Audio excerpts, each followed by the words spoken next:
Welcome to HOJO Radio. Our next broadcast premiered in 1935. The program struggled in the ratings until 1940 when it became a national sensation.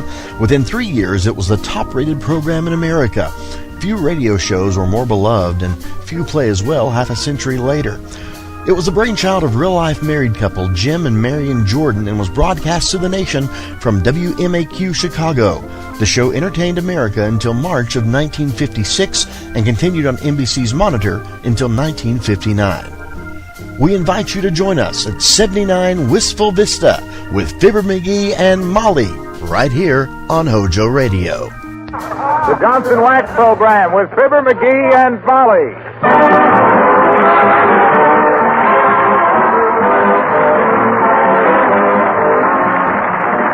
Makers of Johnson's Wax and Johnson's Self-Polishing Glow Coats present Fibber McGee and Molly, written by Don Quinn, with songs by the King's Men and music by Billy Mills. The show opens with Free for All.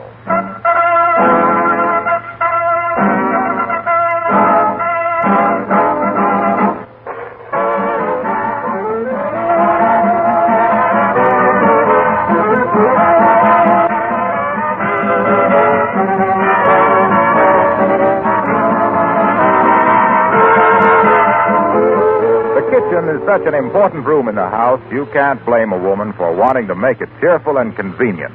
In the first place, it's her workroom, where she spends a good many hours. Also, it's a room where both neighbors and family like to visit.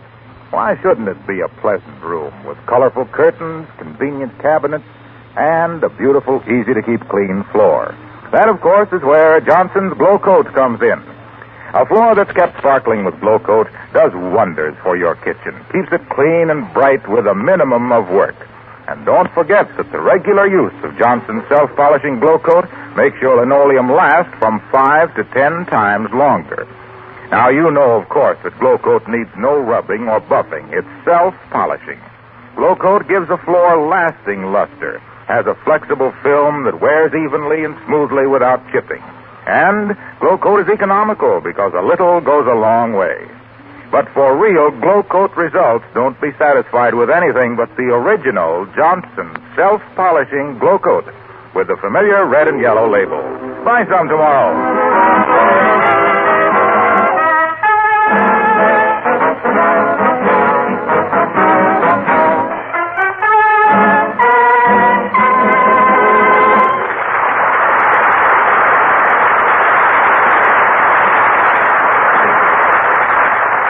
The worst blizzard in 76 years has hit Wistful Vista. Snow has drifted up to the second-floor windows in some places, and this is one of the places, the home of Fibber McGee and Molly.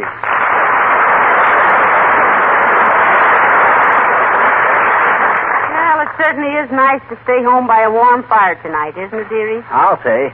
Ain't a fit night out for a man or Hitler.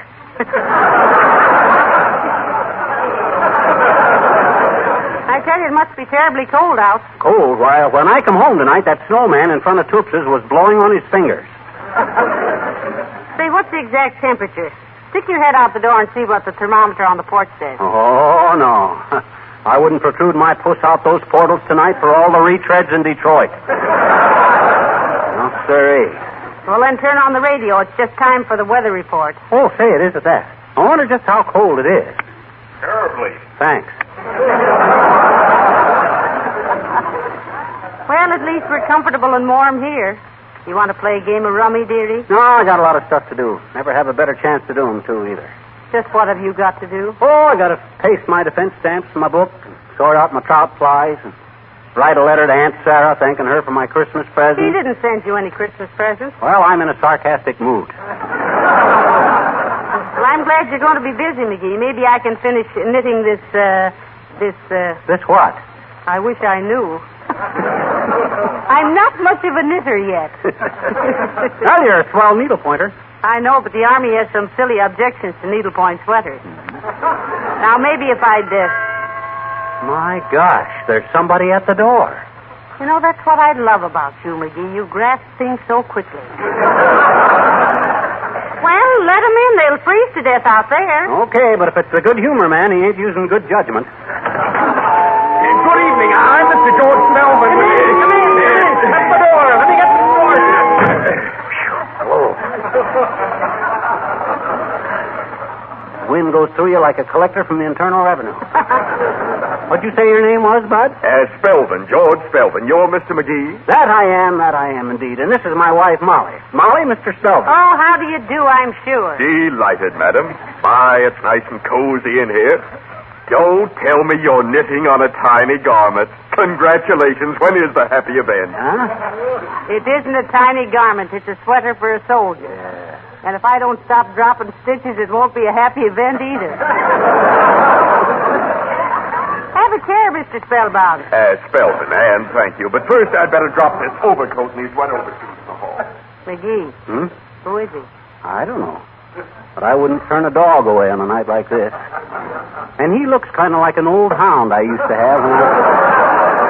Well. Have a chair, Spelvin, old man. Thank you. A nice place you have here, Mrs. McGee. Thank you. We like it. We have to.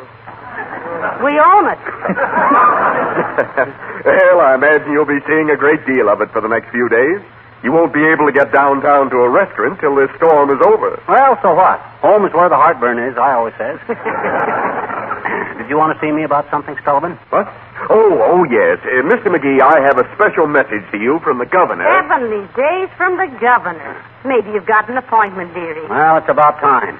I volunteered for everything from air raid warden to mixing macaroons for Marines. What'd the governor say, Spelvin? Well, first, Mr. McGee, may I ask if you have a car? Every time I see it, I ask myself the same thing. Sure, I got a car, Bud. Tip-top condition, too. You're not kidding, McGee. That top tips under any condition. Well, it really doesn't matter as long as it runs. Oh, it runs. That car will do 55 in second gear, Spelvin. And 30 in high. Oh, now, Molly, you're giving George here entirely wrong impression. You see, George... You don't mind if I call you George, do you? Oh, not at all. Glad to have you. Fine. You see, Spelvin, before we were married, my wife used to go with a guy that owned a Stutz Bearcat, and she never got over Never mind me, McGee. Huh? What did the governor say? Yeah, what'd he say, Spelvin? Well, the fact is, McGee, it's of the utmost importance that you... Oh, dear. Now who? You answered, McGee. I'm right in the middle of a mistake in my knitting. Okay. Excuse me a minute, George. Oh, certainly. I suppose somebody wants me to tie some hot coffee around my neck and go rescue their St. Bernard. Hello there, Johnny. Hey, can I borrow that old timer? Come on, open the door.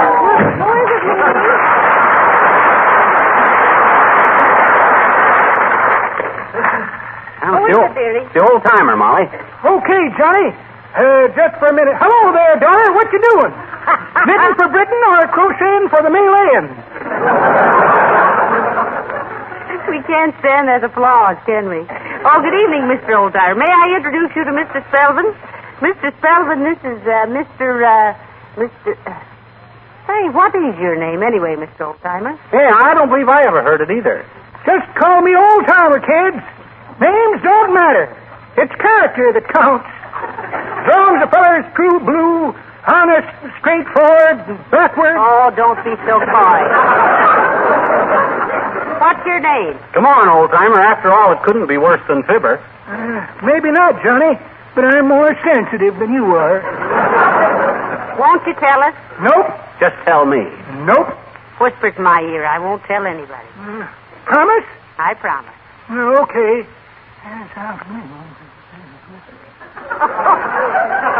Oh, heavenly days, it couldn't be. It is, though.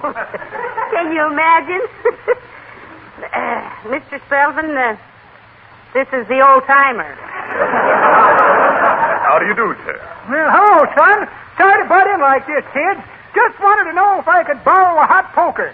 A hot poker? No, I'm sorry, old timer. Our poker's busted. What on earth did you want that for? Oh, me and my girlfriend. Your girlfriend? No, my girlfriend, Frances. Oh.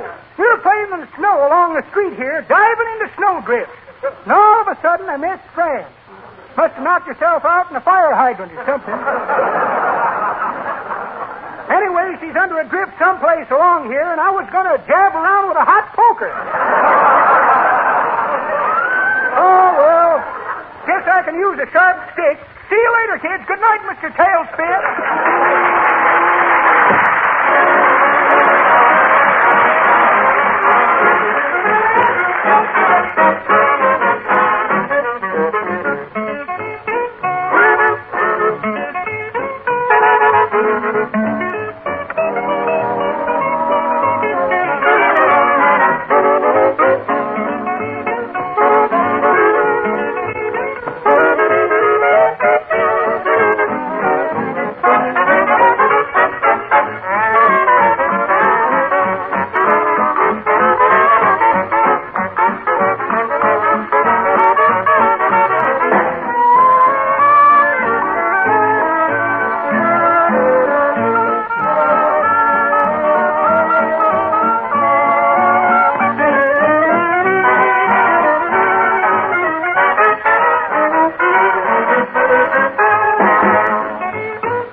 you have another cup of coffee before you and McGee start talking business, Mr. Spelvin? Thanks. I believe I will. Delicious coffee, Mrs. McGee. I'm glad you like it.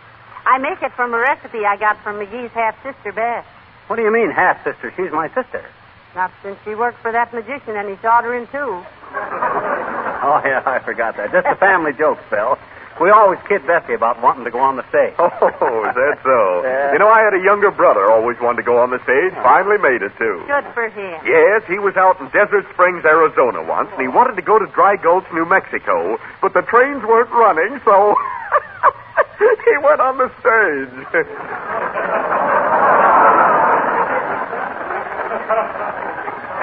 Well, let's get down to business, Spelvin.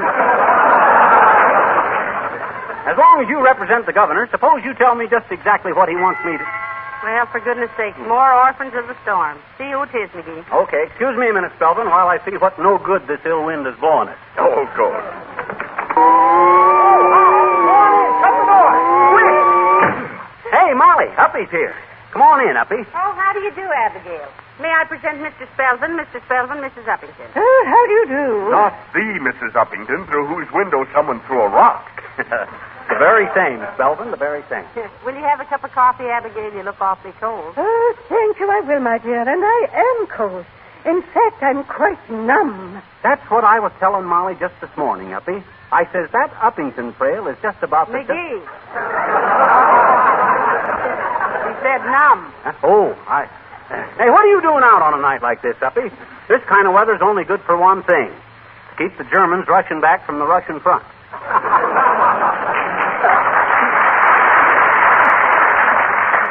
Did you get it, folks? I says to keep... Ain't funny, McGee. I thought it was rather amusing, Mrs. McGee. Oh, thanks, Spell. Have a cigar? Oh, thanks. I have one. You got two? Thanks. Answering your question, Mr. McGee, I had little Fifi out for a walk. She adores the snow, you know. Is Fifi your daughter, Mrs. Uppington? Fifi is a Pekingese, Mr. Spelvin. How interesting. I'd love to meet her. Chinese girls are so intelligent, I say. I'd love to discuss the situation. Fifi is a dog, Spelvin, and she ain't interested in the foreign situation. As I was saying, it was so blustery and so cold outside, I was frightfully afraid of being lost in the storm. And yours was the only light I could see, for simply blocks, my dear. So I struggled through the drifts and finally succeeded in forcing my way through the snow to your front door. But where's Fifi? Oh, I took her home first. Well, sit down and take a load off your eye millers, Uppy. Mr. Spelvin here was just about to give me a message from the governor. As a matter of fact, What we need is a doorman. Does anybody here know any unemployed Eskimos? Well, go see who it is, McGee. Okay, but... All right. Come on in, Marco. Come on in. Shut the door. Oh, boy.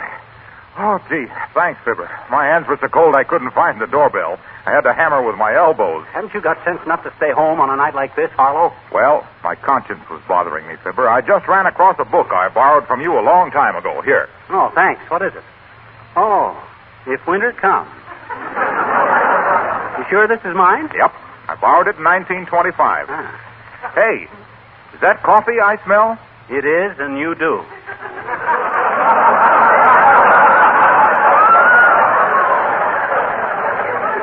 Come on in, Harlow, and defrost your eyebrows. Hello, Mr. Wilcox. How do you do, Mr. Wilcox? Hello, Mrs. Uppington. Harlow, this is Mr. George Spelvin. Spelvey, old man, this is Harlow Wilcox. Your linoleum's best friend and severest critic. I'm glad to know you, Mr. Wilcox. Well, this is a coincidence, Mr. Spelvin. I was demonstrating Johnson's self-polishing glow coat to a Mrs. Spelvin yesterday afternoon, showing her how easy it was to apply, how quickly it dried to a beautiful polish, and how the easier homework would take years off her life and put them on the life of the linoleum. Let me see.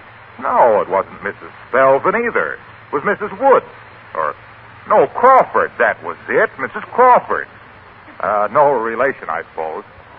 Tall, dark woman with a mole on her arm. No, short and stout with a poodle on her lap. No relation, I guess.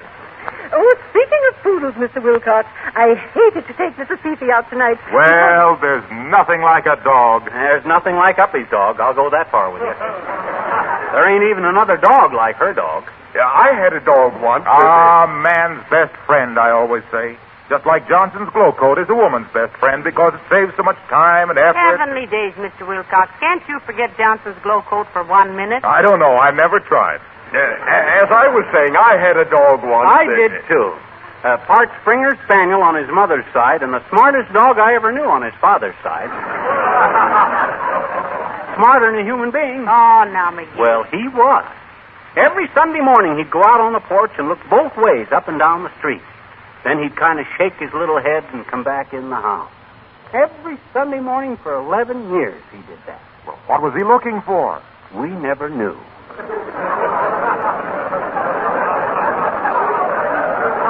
He knew, but we didn't. So he was smarter than us. I'll have another cup of coffee, too, Molly. As I was going to say, I had a dog once. That mud of George's is going to die of old age before he gets it into the discussion. Excuse me while I see who's at the door. Oh, man, Trivia, shut the door. Come on in. Thank you, McGee. Glad you dropped in, Latrivia. The conversation around here was going to the dogs. Hey, everybody, here's Mayor Latrivia. Hello, Mayor. I don't believe you know Mr. Spelvin, Your Honor. Mr. Spelvin, this is Mayor Latrivia. Yeah, I had a dog once. Oh, excuse me. I'm glad to meet you, Your Honor. How do you do? Are you a resident of our fair city, Mr. Spelvin? No, he don't vote here, Latrivia, so you can let go of his hand now. Mr. Spelvin represents the governor, Mr. Mayor. Oh, he does? Well. I see where Mr. Spelvin and I can spend a profitable few minutes together. We can have a cup of coffee, Mr. Mayor? Thank you, and an egg sandwich.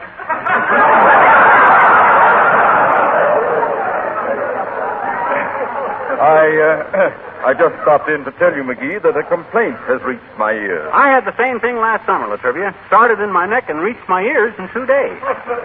The doctor says it was just a temporary... Mr. McGee, please. I was about to say that I have received a complaint from the street commissioner that you have been remiss in the matter of snow removal from your front sidewalk. Oh, well, thanks for warning me, Latrivia. It's a funny thing, too. I really enjoy shoveling snow. You do? You do? I surely do. I'd rather hear the frosty clang of a snow shovel on a sidewalk than the finest symphony music in the world. To feel the red blood coursing through my veins as I swing that shovel to and fro.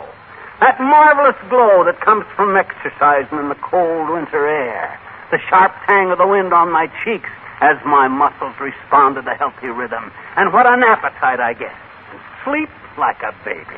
Oh, I love the feeling of the snow. Hold it, McGee. Where are you going, Mr. Mayor? I'm going to shovel your walk-off for you. I haven't felt like that in years. There's the snow shovel.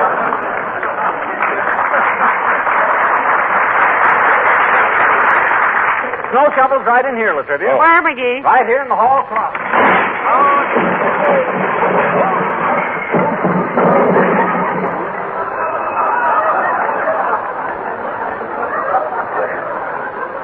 Got to straighten out that closet one of these days.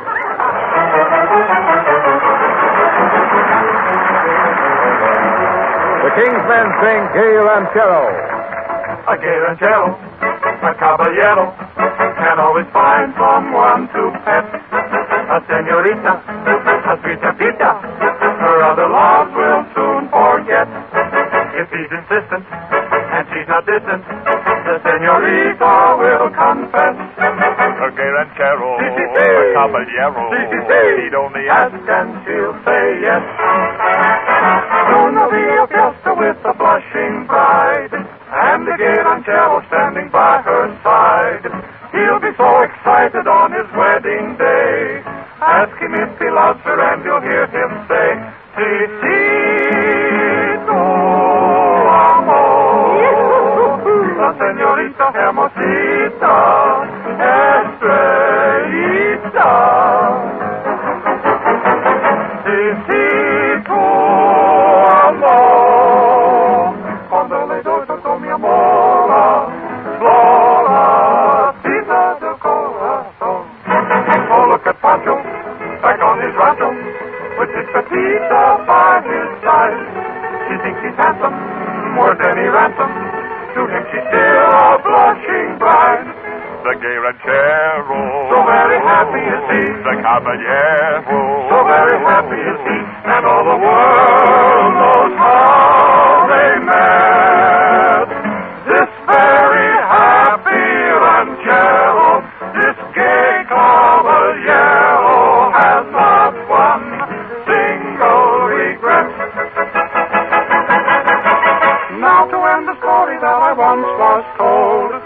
a little secret that I must unfold, for they found the promise that they had in store. Now they're really counting those muchachas by the score.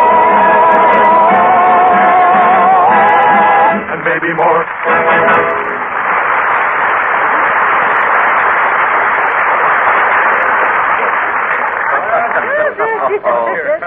Hey, everybody. Yes, Mr. McGee? Look, I think the storm's letting up a little. Yeah, so if any of you want to get home before you really get snowed Oh, I in- don't want to go home, Molly. I'm having fun. So am I, Mrs. McGee, and I can talk to your husband later. Won't you join us, my dear, when you get through making the sandwiches? She wasn't making any sandwiches.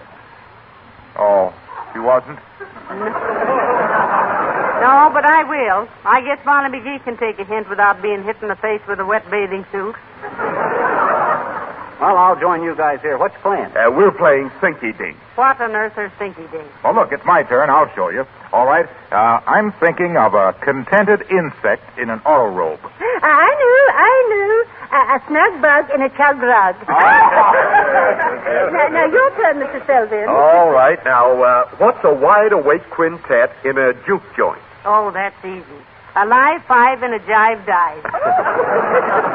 Oh, this game is a cinch. Let me try it. Oh, do, Mr. McGee. Go ahead. Okay. I'm thinking of a tired Indian in a borrowed teepee. Give up, a spent gent, and a lent tent. Oh, hey, you didn't give us time to guess, Fibber. Ah, you wouldn't have got it anyway. Go ahead, Molly. It's your turn. All right. I'm thinking of a hand-painted spark plug dancing with a red-haired kangaroo on a Wednesday afternoon. Good heavens. I can't think what that would be. Neither can I, so I'll go out and make some sandwiches. Go ahead and have fun. Oh, dear, go see who that is, McGee. It may mean extra food and more coffee. Okay, excuse me, folks. Oh, sure. I don't find out pretty soon what the hell. Hello, Mr. McGee. My goodness. Isn't it a terrible night out? Yeah. Not that any night out is very terrible to me, though, because... Oh, you have company. Oh, come on in anyway. Hey, folks, here's Wallace Wimple. Hello, Mr. Wimple. I don't think Mr. Wimple knows Mr. Spelvin, McGee. Mr. Spelvin, Mr. Wimple. Good evening, Mr. Wimple. Oh, it's nothing of the kind, Mr. Spelvin. It's a horrible evening. I'd never have buzzed out of the house if I hadn't run out of cigarettes. Oh, you don't have to go clear to the cigar store, Wimp. I'll give you a couple of packages. What do you smoke? Q-beds. I didn't know your wife would let you smoke, Mr. Wimple. Well, she doesn't really approve, Mrs. McGee. Not cigarettes, anyway. So she promised me a pipe last Christmas. Briar, Wallace? No, Mr. Wilcox. Lead.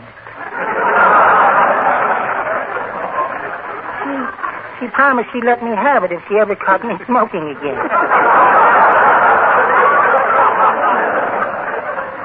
You see, Sweetie Face is my wife, Mr. Selvin. Oh, I see. Sweetie Face is simply obsessed with health fads. Oh, Why, sometimes for dinner, we just have a heaping plate of spinach apiece. just spinach, Wimp? Just spinach. I pretend I don't know she has a filet mignon under hers.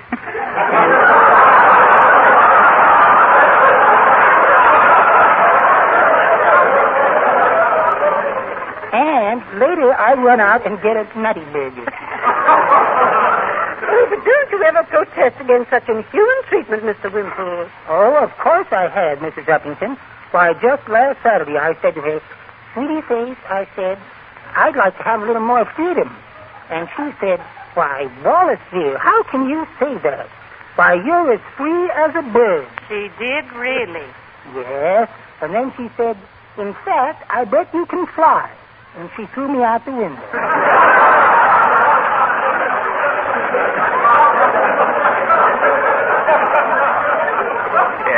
Your wife sounds like quite a character, Mr. Sweetie Face. Wimple Spelman. His wife's name is Sweetie Face. Oh, excuse me. Well, I wouldn't want anyone to misunderstand me. Sweetie Face is really a delightful person when you really get to know her. She says. Well, I must be running along, folks. It's been nice to see all of you. You sure you can't stay a while and play some games, Mr. Wimple? Well, if I do it, I'd better hit him. I'll get one anyway. I'll stay.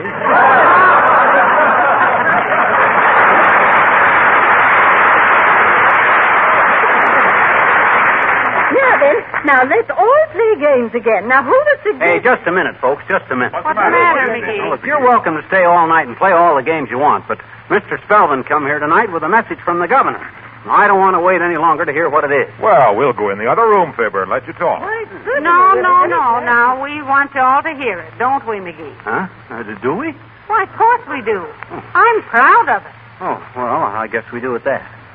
All you people thought I was kind of unimportant around here, didn't you? Thought I'd never amount to anything. Well, there's going to be a few opinions changed around here tonight. Go ahead, Spelvin, old man. All right, Mr. McGee.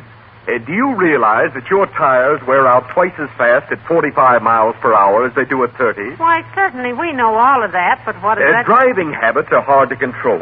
So what's the best answer? An automatic control. Therefore... Hey, what's all this got to do with giving Fibber a state job? Yes, why does the governor need our car? That's what I've been getting at. It isn't so much that the governor needs your car as it is that your car needs a governor. Hey, what is this, Bud? Who do you represent? Well, you never let me quite explain that, Mr. McGee. I represent the Governor and Carburetor Corporation of New Jersey, and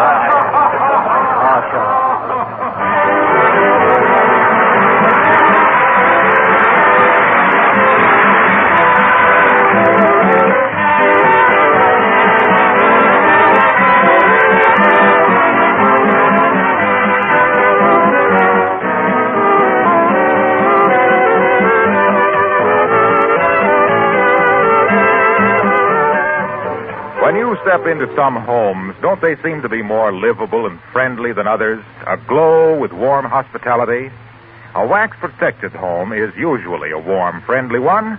Floors that shimmer and gleam with a rich Johnson's wax polish add beauty to the entire home. They are protected, too, against wear and dirt, actual money-saving protection, and they're so much easier to keep clean. But this Johnson's wax protection and labor saving doesn't stop with floors.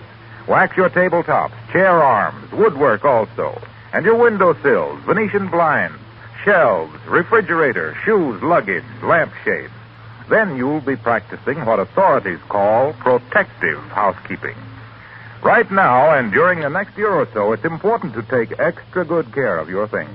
Give them an occasional application of genuine Johnson's wax, which you can buy now in 3 forms: paste, liquid, and the new cream wax especially formulated for furniture and woodwork. Oh, by the way, Johnson's wax is great, too, for army boots and leather service equipment.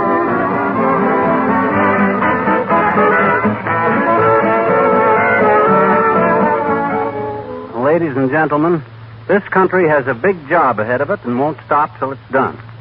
We've got to get in there with our money and our work and our loyal 100% support. Yes, Uncle Sam has rolled up his sleeves, and now what he needs is more sleeves. So let's give him our shirts. Good night. Good night, all.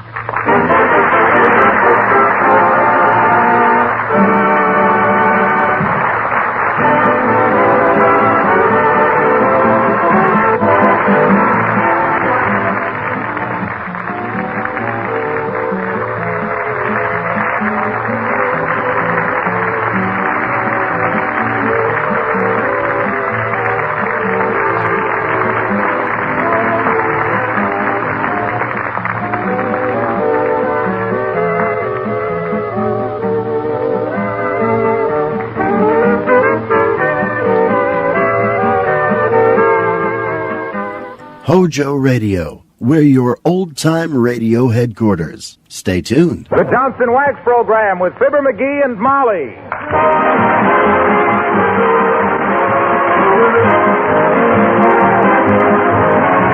The makers of Johnson's Wax and Johnson's Self-Polishing Glow Coat present Fibber McGee and Molly, written by Don Quinn, with songs by the King's Men and music by Billy Mills. The show opens with I Love Louisa.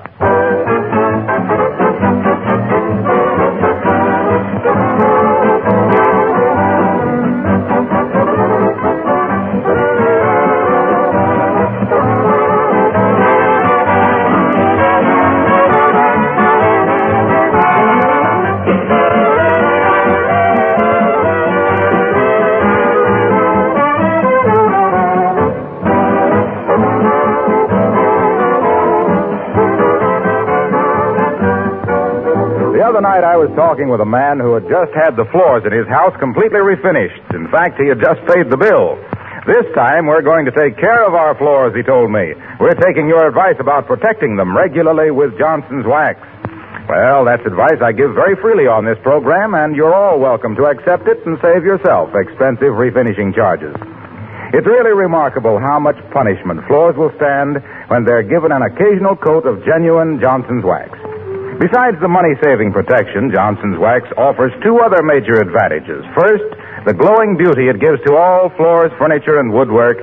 And second, the way it saves you work all during the year. Be sure, however, that you get the original and genuine Johnson's Wax, available in paste, liquid, or cream wax form.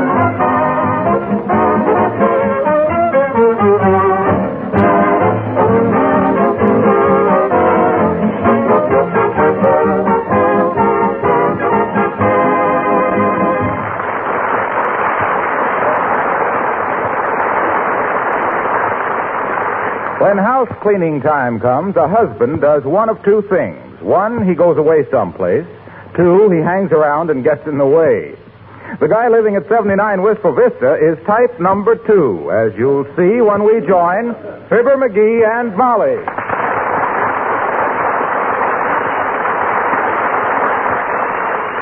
Now, McGee, if you're not going to be any more help than this, I wish you'd take the afternoon off. Go to a movie or something. I might call Billy Mills and go bowling. Well, why don't you? I can't. Billy hates bowling. Well, why don't you go down to the cigar store? You and the other hangers-on down there haven't settled the world situation for a long time. Ah, those mugs don't know what it's all about. They're too fat to fight and too wise to know anything and too dumb to catch on when I try to explain things to them. You being the authority, I suppose. Why not? I read the papers and study military tactics. All them drips do is stand around moaning about their tires. Say, this tire shortage is certainly going to put the country back on its feet again. I don't care. I like to walk. Remember last summer, Molly, when I was always planning to pack a lunch and get up early on some Sunday morning and take a long hike out into the country? Well, I remember you planning it, but you never went. Yeah. Well, I hate to go away and miss reading the Sunday paper. Well, you could have taken the Sunday paper with you. Oh, yeah? I know a guy that carried a Sunday paper 2 miles once. He's been bow-legged ever since. Well, now, if you're not going to help me with this house cleaning, I wish you'd go out someplace. Okay. But now, listen. Comb your hair first. I just did. Well, what'd you part it with, a corkscrew?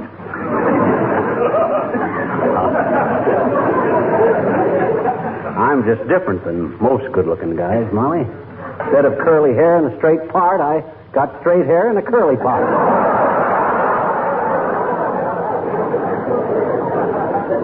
No kidding, Molly. I don't... Oh. What's the matter? Hurt your hand? Oh. Molly, what's the matter? McGee, my ring. My engagement ring. Huh? It's gone. Gone? Oh, my gosh. Hey, maybe you took it off to wash your hands or I something. never take it off. Oh, dear. My beautiful engagement ring. It'll break my heart if I lose that now. Well, where did you see it last? Right here on my left hand. Oh, dear, if I only... No, I mean, where were you when I had it this morning, and I haven't been out of the house. Now, let me see. First, I built a fire here in the fireplace. Well, maybe you dropped it in the fireplace. Oh, heavenly days. Scrape the ashes all out and sift them, McGee. Huh? I look upstairs, and then you get the vacuum cleaner, and we'll... Oh, dear. Come in. Oh, hello, Mrs. Uppington. How do you do, my dear? And Mr. McGee. Hi, Uppy. Now, watch where you plant those big... watch where you step, Uppy. We lost a diamond ring around here someplace. My engagement ring, Abigail. It's missing. Yeah. Oh, how terrible, my dear. And it was such a dainty little diamond, too. Well, I tell you, it isn't the ring so much as it is the sentiment, Abigail. I remember the night McGee gave it to me, just like it was yesterday.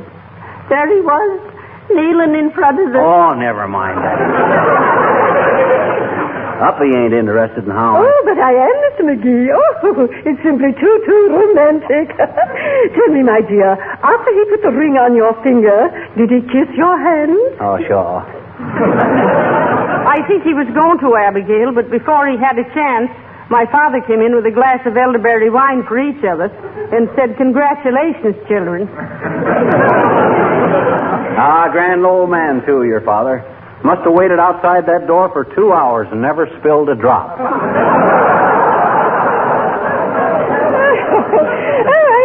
I hope you were married right away, my dears.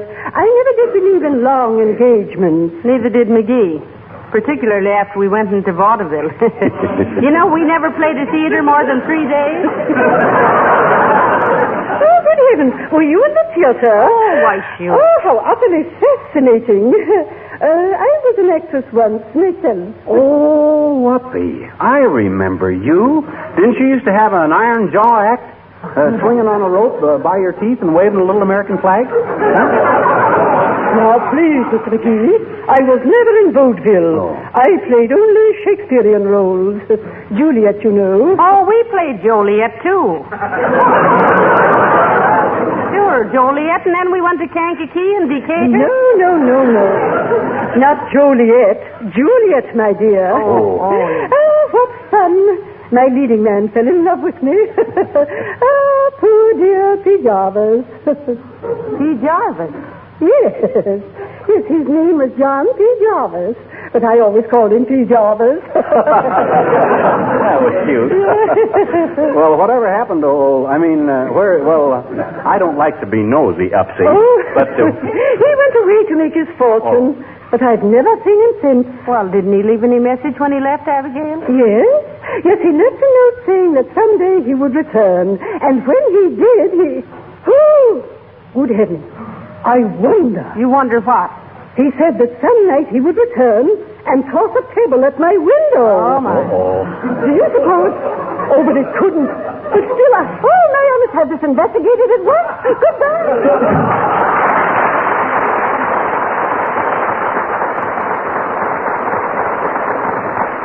Well, if it was him that came back and threw a rock through her window, that lets you out, McGee. It lets me out of more than that. What do you mean? I mean this diamond ring of yours. I've been afraid. I am afraid. Maybe I walked in my sleep again. And are you sure you had it on this morning? Yes, I am. Oh, that's a load off my mind. I was afraid I'd got up in the night, swiped your rock, and heaved it through somebody's window. Well, come on, let's sift the ashes. Get the vacuum cleaner, Molly. We'll get this house to going over like it never has. Here, take my coat.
Where on earth have you been, McGee, and how'd you get so dirty? I've been looking for your diamond ring. I sifted all the ashes out of the fireplace and dumped them in the alley, a grain at a time.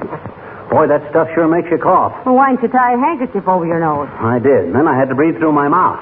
And that's what made me cough. But your ring wasn't there. Well, I tell you, it's around someplace. Nothing is really lost till you quit looking for it, you know. Is that true? Certainly. Why? And I lost a couple of kneecaps. Since I started putting on weight, I've quit looking for them. Oh, boy, am I tired. Well, I certainly appreciate your help, dearie. Now, listen, you take it easy and let me finish the house cleaning. I'll find my ring somewhere. No, sir. I'm going to turn this house upside down and shake it if I have to. Hand me that carpet sweeper. All right, darling. Here. And keep a sharp eye out in the corners along the baseboard. Yeah. Heavenly days, my left hand feels positively indecent without that ring on it. Mm-hmm. I know how you feel, Molly. I lost my wristwatch once. And every time anybody'd look at my naked wrist, I'd blush clear up to my elbow.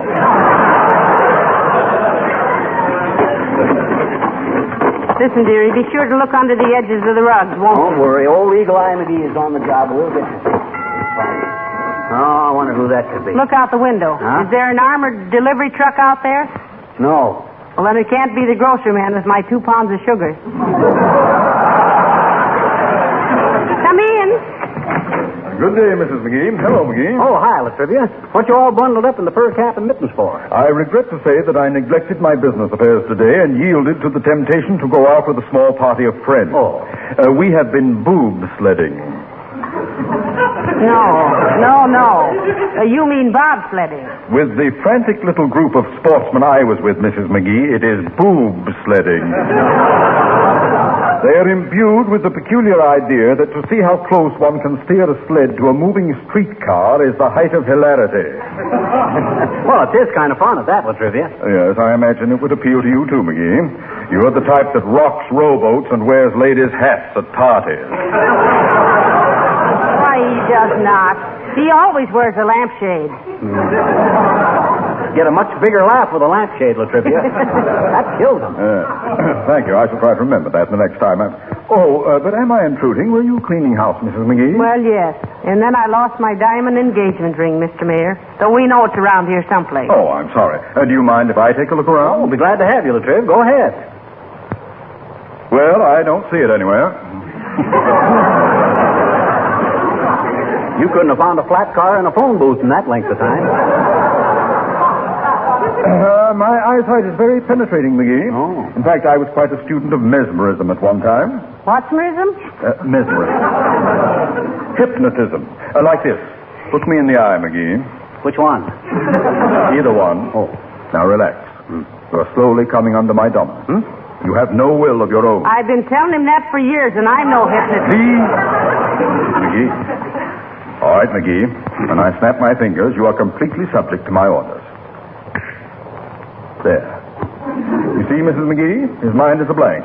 Look at that glassy stare. That's the way he always looks when he does crossword puzzles.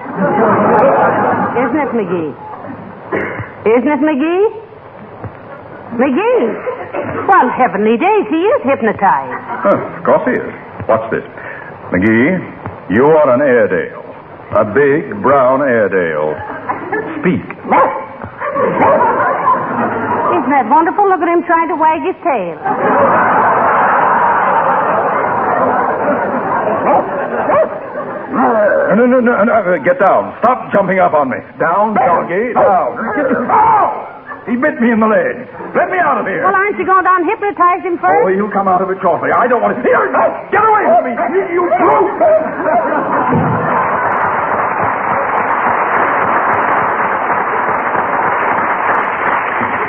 Boy, I sure fooled him, didn't I, Molly? You fooled me, too. I was about to call the drugstore for some flea powder. Well, I had to get rid of that guy some way so I could get back to work. Some act, huh? It was wonderful. It was so realistic. McGee, pull in your tongue and stop that panting. I can't help it. I'm tired. This carpet sweeper works awful hard. Well, use the vacuum. Okay, plug in the cord, will you? All right. Thanks. What's the matter now? Motor won't start. McGee, have you been tinkering with it? Why should I tinker with the vacuum cleaner motor? I don't know, but have you? That's a silly question to think that I... McGee, have you? Oh, you mean with the vacuum cleaner motor? Yeah, come to think of it, I have. I took it apart to fix it. Well, couldn't you get it back together again, right? Ordinarily I could, but I took it apart on my workbench down in the basement, and I already had the lawnmower apart, and I didn't know which parts went back in which. That's lovely. Well, I'm glad you didn't have my sewing machine down there, too. I did. But I kept the parts to that separate. Well, good for you. Yeah. I didn't want them to get mixed up with the works out of your electric mixer. What?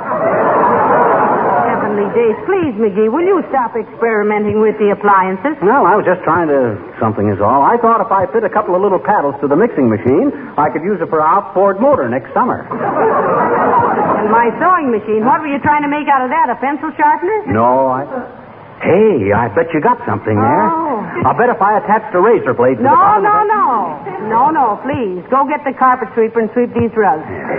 Don't forget, I have a diamond ring laying around here someplace. Don't worry, I'll find it. I'm the guy... Hello, Fibber. Hello, Molly. What's cooking, good looking? I've lost my diamond ring, Mr. Wilcox. Yeah, be careful where you step, Harlow. We like mashed carrots, but not in the rug. Am I hot tonight?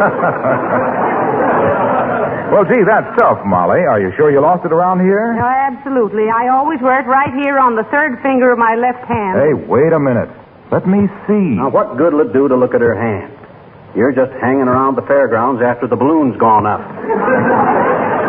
Hey, look at that hand. What's the matter with it? Nothing. It's lovely. Why, it's hands like yours that make the best possible advertising for Johnson's self-polishing Glow Coat. Oh, my. And Glow Coat is a beauty treatment for your linoleum, too. Oh, I had 20-minute floor facial. Pour out little Glow Coat, spread it around, and presto, in 20 minutes or less, it sparkles with pride and joy. Harlow, you amaze me. How so, Joe? The way you keep up your enthusiasm. For 7 years now and more, you've been whooping and hollering about Johnson's Glow Coat. Don't you ever let down? What do you mean, let down? After only 7 years? Do you realize how many hundreds of years, BG? Before Glow Coat? Oh. How many hundreds of weary years women spent trying to keep their homes clean and bright with bunches of grass and crude brooms and dirty scrub brushes? The aches and pains and toil and... Oh, you wouldn't understand. Well, I hope you find your diamond, Molly. Thanks, Mr. Wilcox.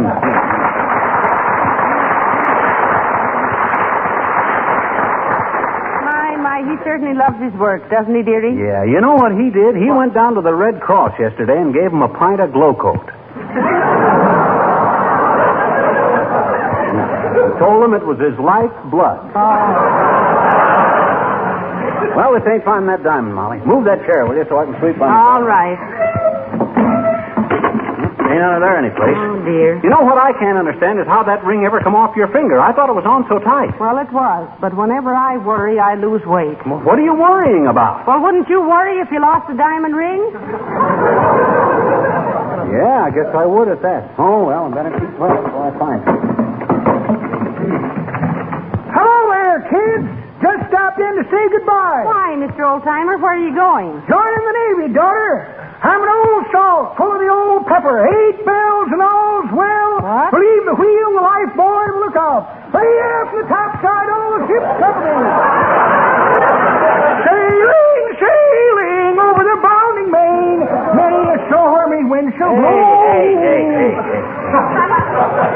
Wait a minute, old-timer. See? They won't take you in the Navy. You're too old. Well, you'd lay an awful egg in a crow's nest. Yes, that's so. Well, by John Paul Jones, Johnny, I got my mind made up to join the Navy, and I'm going to do it. I already told the girl. Oh. I says, chicken, I says, get off my arm and make way for an eagle. I says, But now, look, Mr. Oldtimer, you're way, way over the age limit. You can't get in if they won't take you. Then I'll stow away, daughter. I'll send you a snapshot of me on a destroyer. You ever get seasick, old-timer? Oh, good gravy, Johnny. Why'd you have to mention that? Oh, that spoils everything. And I know I'd look cute in a sailor suit, too. I bet you would, too. Indeed you would. It's the navy blue that makes sailors like you, and it's sailors like you that make the navy blue.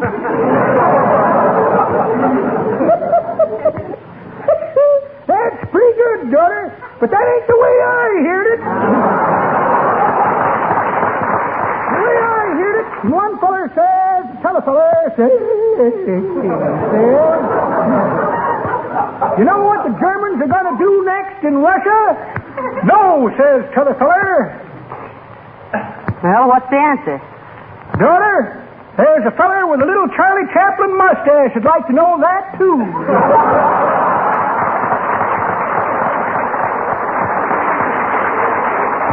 Well, I'm still going to try and get in the Navy, kids.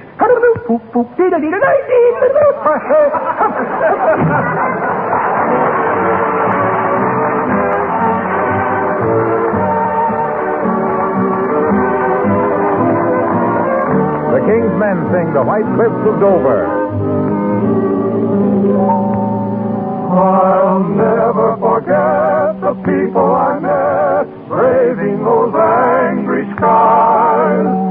I remember well as the shadows fell the light of hope in their eyes. And though I'm far away, I still can hear them say, thumbs up,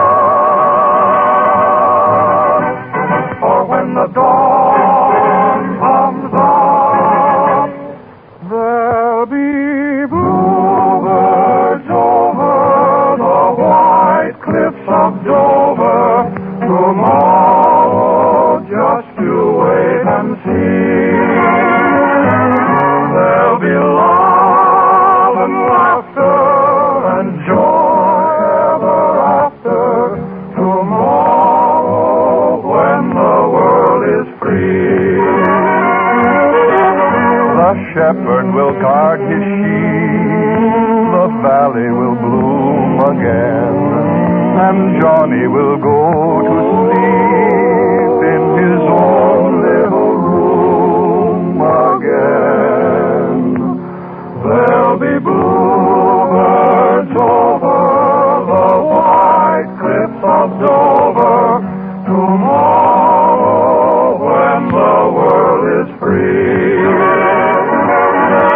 The stars will be bright and clear, the sky will be blue again, and no one will ever fear, and dreams will come true again.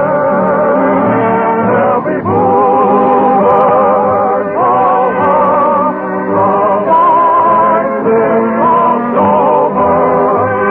Tomorrow, just you wait and see.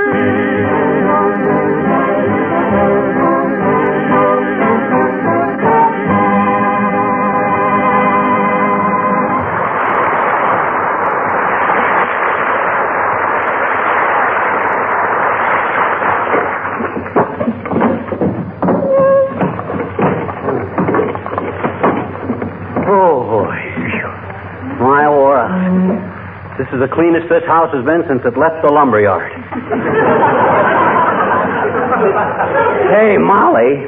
Did you call me, McGee? Heavenly days, look at you perspire. Why not?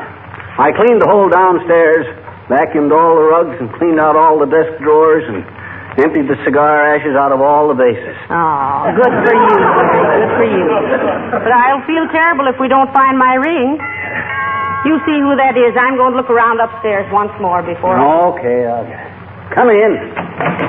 Hi, mister. Oh, hello, sis. Now, I haven't got time to talk to you now. Mrs. McGee's lost her diamond engagement ring. Is she engaged?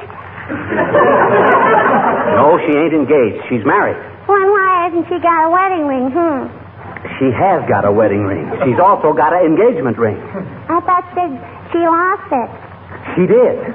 Then she hasn't got it, I know she hasn't got it, but she had it, and she lost it. Where?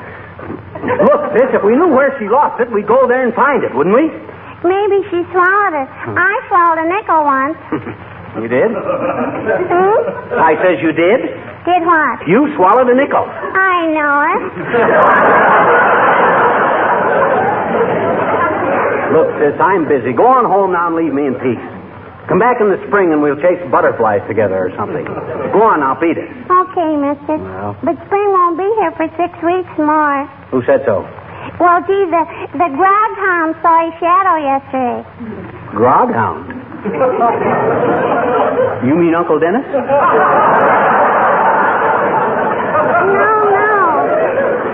No, the groghound like a little dog kind Carolina. Oh, you mean the groundhog? Sure. Well, I guess that proves it all right, sis. They say the groundhog is always right. Do you think so, mister? Absolutely. Nature gives them little animals an instinct for that kind of stuff like that there, sis. That's how the robins know where to fly down to where it's warm. And how the bears know when to go to sleep for the winter. And how the little moths know when to start munching on your best babies. I guess you never thought of that before, did you, sis? Sure I have, I bet you. Oh, you have, huh? Sure. But I always kind of laughed it off, mister. Huh? Because anybody with the brain of a bumblebee knows that a groundhog is just a stupid little quadruped that wouldn't know February 2nd from National Apple Week is hardly a proper source for intelligent meteorological forecasting. So long, lunkhead.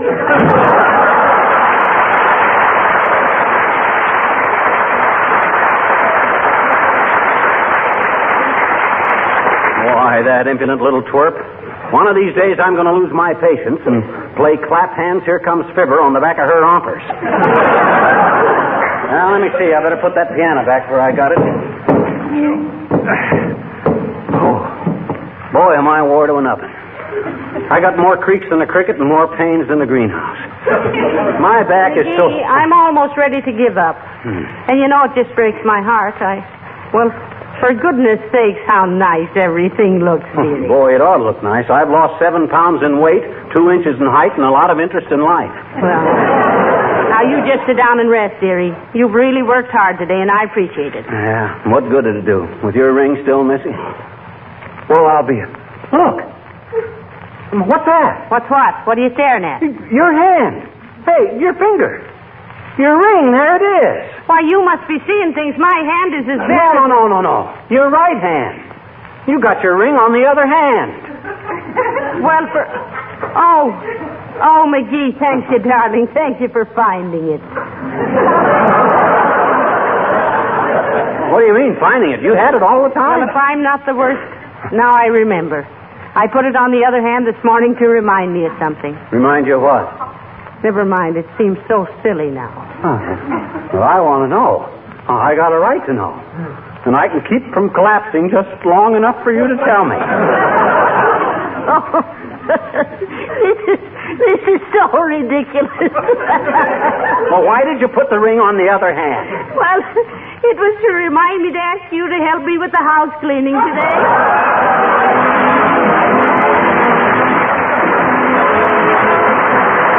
In bad weather, when the butcher, the baker, the candlestick maker come tramping across your kitchen floor with wet and soggy feet, your linoleum needs extra protection. Give it that protection with Johnson's self-polishing glow coat and see what a difference it makes in your daily work and in the appearance of your kitchen. As a matter of fact, it's when your floors get this extra punishment that you can see what a wonderful polish glow coat really is. It has a flexible film, which means that it wears evenly without chipping. It has a lasting luster, gives floors sparkling beauty that brings out and preserves the fresh colors of the linoleum. And Glow Coat is economical because a little goes a long way. Glow Coat is self-polishing, needs no rubbing or buffing. You simply apply and let dry. But for Glow Coat results, be sure you get the one and only Johnson self-polishing Glow Coat. Hey, Molly, you know what? No, what? I made up my mind I'm going to quit joking about not using our car so much. You know, this is a serious business. I think our support of these wartime restrictions ought to be absolutely... tireless. Yeah. Good night. Good night, honey.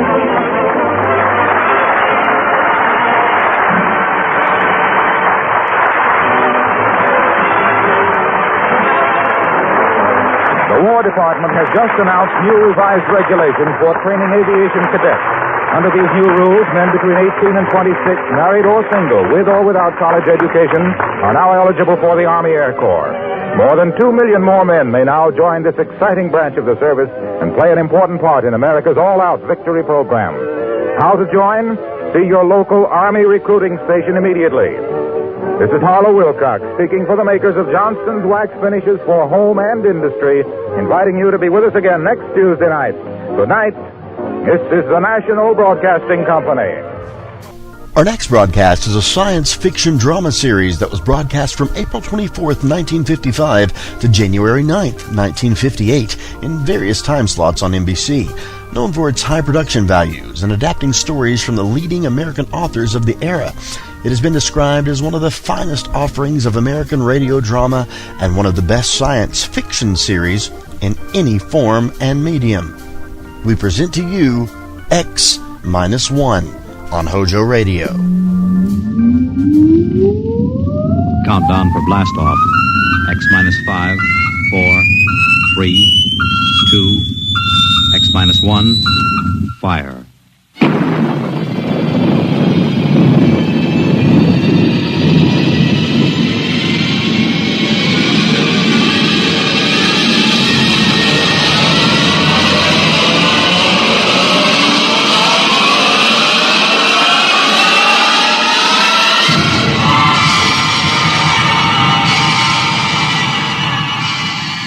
From the far horizons of the unknown come transcribed tales of new dimensions in time and space. These are stories of the future, adventures in which you'll live in a million could-be years on 1,000 maybe worlds. The National Broadcasting Company, in cooperation with Street and Smith, publishers of astounding science fiction, presents X-1.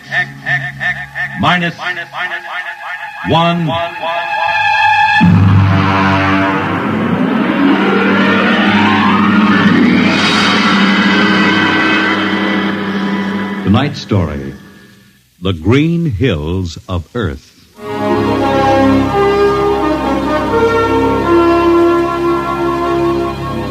The men who pioneer the trade routes of the world, the sailors of the clipper ships, the whaling men, railroaders, black gangs on the tramp steamers, all have their own stories and song about dangers and struggles of their lives. This is the story of Riesling, the blind singer of the spaceways. When I first met him, he was hustling drinks in the Twin Moons bar at Dry Waters, Mars. He'd won a guitar off a Chinese barkeep at Luna City by cheating at one thumb. And he made his whiskey by singing in the bar and passing the hat. Hey, listen to her, Hertzman. Don't you sing pretty? Like a 16-year-old gal. Hey, Riesling, look over there at the bar. There's an Institute 4 striper giving you the eye. Do you know him? Manner of speaking. Cold-looking scoundrel, ain't he? Gives the idea he graduated Harriman Space Institute, 3 men above St. Peter. Who is he? Captain Hicks off the Ghost Show. Yeah, well, he sure gives you the once-over. Maybe he's got a job. That don't make never no mind to me. I've been blacklisted. Hicks logged me for making up a song on watch. Right fight song, too.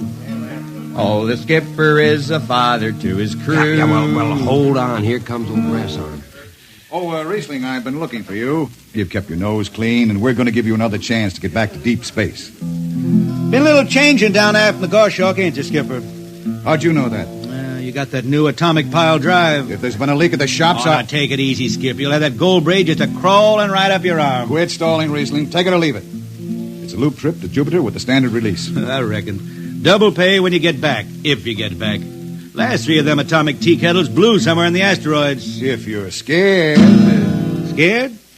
Well, that Goshawk is one stinking old tub. Her engine's got more bugs than a beagle dog in spring. And our new drive's about as safe as a pretty gal in the Ozarks. But I reckon she'll do for one more trip.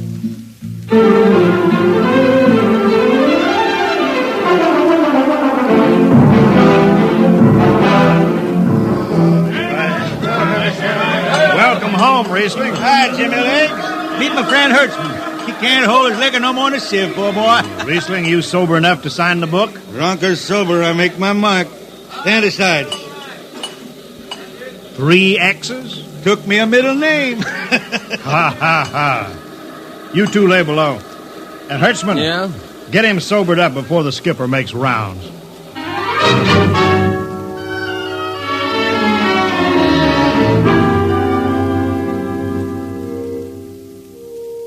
Cargo stowed, Captain. Fuel lines away and ready. Good, Casey. What's that? What it? Oh, that's a guitar, I guess. If it's that shoeless hillbilly, I'm going to tell him... Hi, Skipper.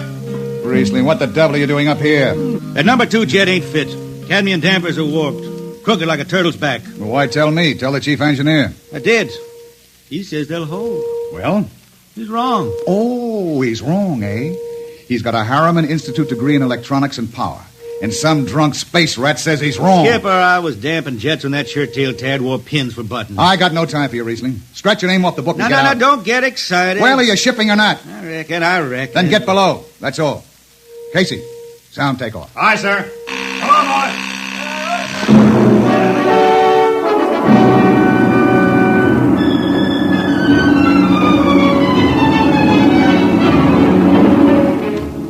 On a Hawk-class clunker in those days, damping was done by hand with a multiplying vernier and a danger peeper. Jetmen slept with one ear tuned to that, and as long as the peeper ticked off slow and steady, we knew the ship was safe. For a while.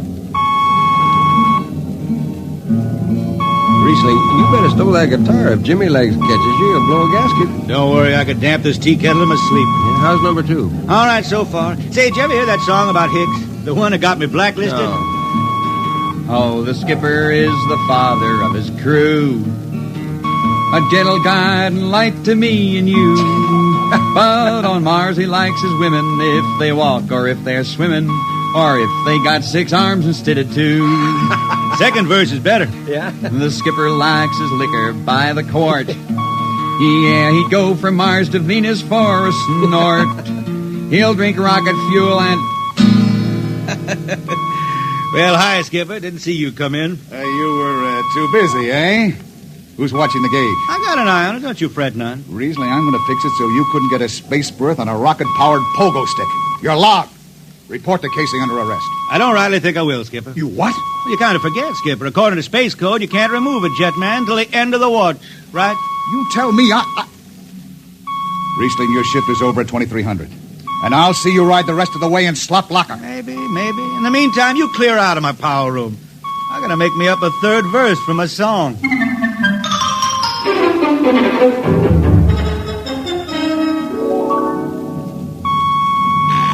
Yeah, I got it.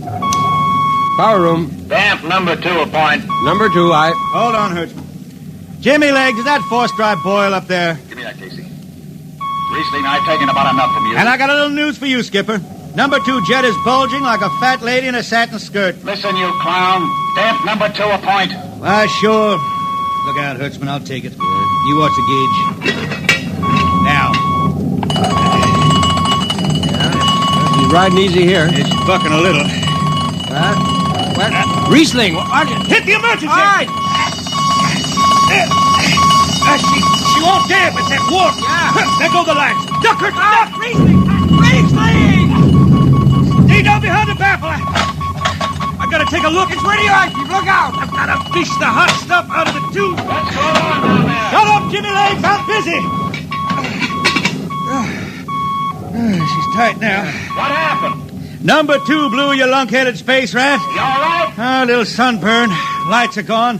What's the matter with the emergency circuits? Riesling, Jimmy Legs, get some lights down here. It's dark. Get the emergency light on. But they're on, Riesling.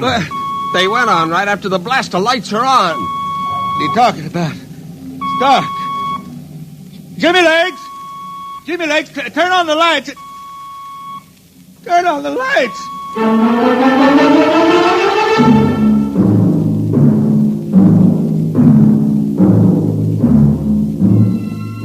That blue, radioactive glow from the jets was the last thing Riesling ever saw. His optic nerve was burned out in an instant. He was in sick bay on the rest of the trip, and on the swing back, we set Riesling down at Drywater. I ran into Riesling about 2 months later, playing his guitar on a jetty that ran out into the canal. He had a dirty rag tied over his eyes with a jetman's knot, and his hat was on the wharf beside him. When he finished, we walked out along the canal. Yeah, I'm doing right fine. Working saloons mostly. But I've been thinking some funny songs, Hertzman. The words come out different than they used to. Come on along the canal with me. Sure. Here, take my arm. I know the way. That's another funny thing, Hertzman. I figure I know it better than other folks. Look back there, towards the city. What do you see? New factory buildings? You could smell them from here. I still remember them old Martian towers, old before Bible times on Earth. Thin and graceful like Like the fairy palaces my old grandma used to tell about down home in the hills. Yeah, they torn them down now. Or else blocked them up with cinder blocks. Hertzman, when I stand out here in the canal, I can see it the way it used to be. The water ice blue with the stars shining up out of it. Way off there, the city with the towers sweeping up like a bird flying off a tree. I can see it. Now it's the dirtiest stinkhole in the system. Not to me. Listen, Hertzman. Won't tire the race that raised the towers, forgotten are their lores. Long gone the gods who shed the tears that lap these crystal shores. Slow beats the time-worn heart of Mars beneath this icy sky. The thin air whispers voicelessly that all who live must die. Look that up? I can't figure it myself. I never put words together like that before. I reckon it's just I got time now to study the words and shine them up in my head till they sing true. Why don't you go home, Riesling? Home? Earth. I've been thinking about that, Hertzman. When I was a young'un down in the Ozarks, I used to climb a big old oak tree my daddy had in the dooryard.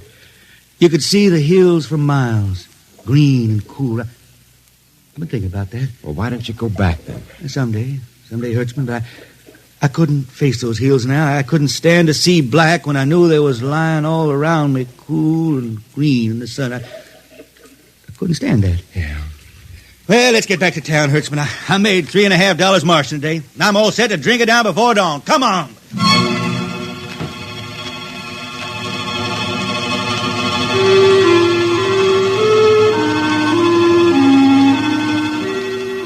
I lost track of Riesling after that.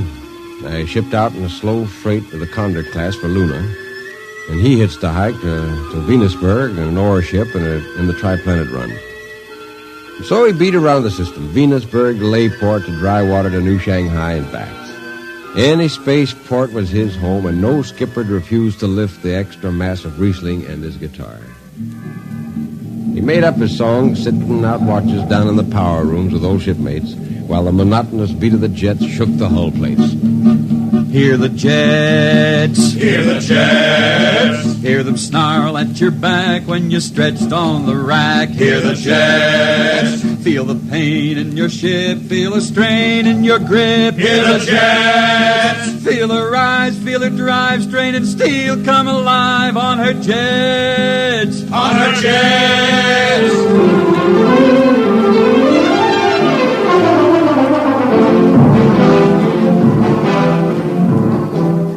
Little by little, his songs began to travel along with spaceways ahead of him. Raw spaceman songs.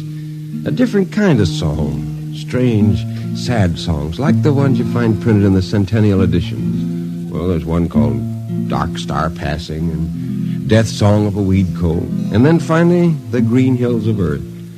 It grew for 20 years, that song. They say it started way back when Riesling was down in the labor camps in Venus singing for the indentured men. When when he hit Venus, he'd always head out for the backwoods to sing for them. First, if someone will kindly pass a bottle. Oh, it ain't much, Riesling. Here. It'll do. Oh, what is that stuff? Tequila. You can't make him good here on Venus. What do you use? Karak bush. Home it is different. How'd you come to sign on? When a man comes out the village from the city, he says there's work. You sign the paper and you work. Work? It's work, all right. 10 stinking hours in the jungle with machete. How long you signed for? Well, then I only speak Spanish. I don't know. The paper says 10 years. 10 years. How long you got to go? What's the use? We ain't getting home. You know how many men die out there in the swamp today? 10 men. 10. What's the use? My mother, she's dead. My father don't care. Girl? Oh, she says she waits. I don't know. You sing some more, Riesling. We drink and you sing, huh? Maybe a new song, son. We rot in the molds of Venus. We retch out of tainted breath. See? Foul are flooded jungles, crawling with unclean death.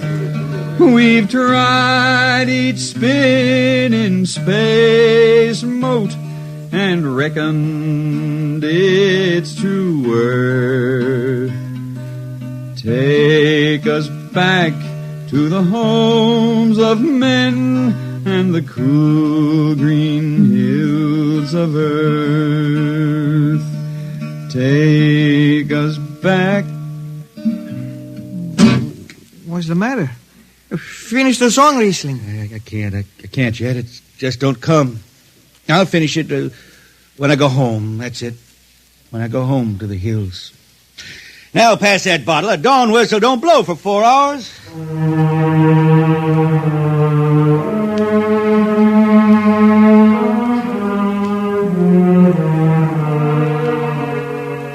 That's where the Green Hills started. And I was there when it was finished. It was 20 years after that. And there wasn't a man flying or on the beach that hadn't heard of Riesling and his songs. He was getting old now for a spaceman. He was a familiar figure through the system. Tall, gaunt, with that dirty bandage tied across his blind eyes. I was a chief jetman then on the old Falcon. We were cradled at Venus, Ellis Isle, scheduled for a direct jump to Great Lakes, Illinois, on Earth. I was checking in, Dunwich, when Riesling felt his way up the gangway and came through the lock. Hey, Riesling! Who's that? Mike Hertzman. Hertzman! What are you doing on this old hog boat? Well, I figured I'd ride it back to Earth. Earth? You going home, Riesling? I thought you were never going to make that run. What changed your mind? Oh, I've been hankering to set foot in the Ozarks again. Yeah, how about those hills? Yeah, I've been singing about them so long now, Hertzman. I got to finish the song. I got to set foot in the dooryard and hear the wind through that oak tree. It's about the last thing I'll be doing. I got to get home before...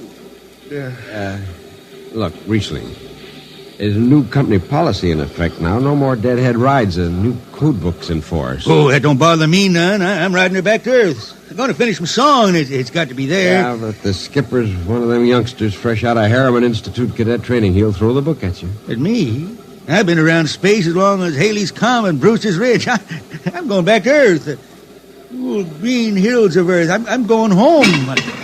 All secured, Hertzman? Yes, sir. What are you doing here? This is Riesling, Captain. Riesling, huh? I'm dragging it back to Earth, Captain. Not in this ship. Shake a leg and get out of here. Oh, no, Captain, you wouldn't begrudge an old man a trip home. I can't do it. Space Precautionary Code Clause 6. Now, come on, clear out. Oh, now, look, Skipper, you can slide me by onto the distressed spaceman's codes in that code book. Distressed spaceman, my eye. You've been bumming around the system for 30 years. Oh, Skipper, you're making me do something I never done to no one before. I'm an old man. An old blind man. I want to go home. I never crawled in front of a force drop in my life, but you got to let me drag home.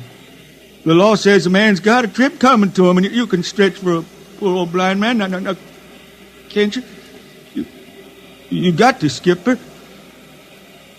All right, you old space rat, but keep out of the way. I run an efficient ship, and I don't want any trouble. Oh, no, sir, no trouble. I'll just lay down to the power room. I'd kind of like to be near the jets when they blast off for Earth.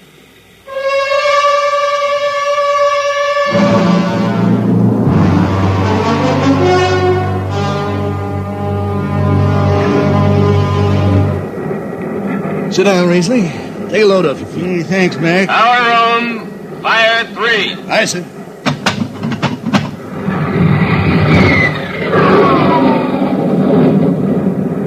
Have you seen these new automatic tampers, Riesling?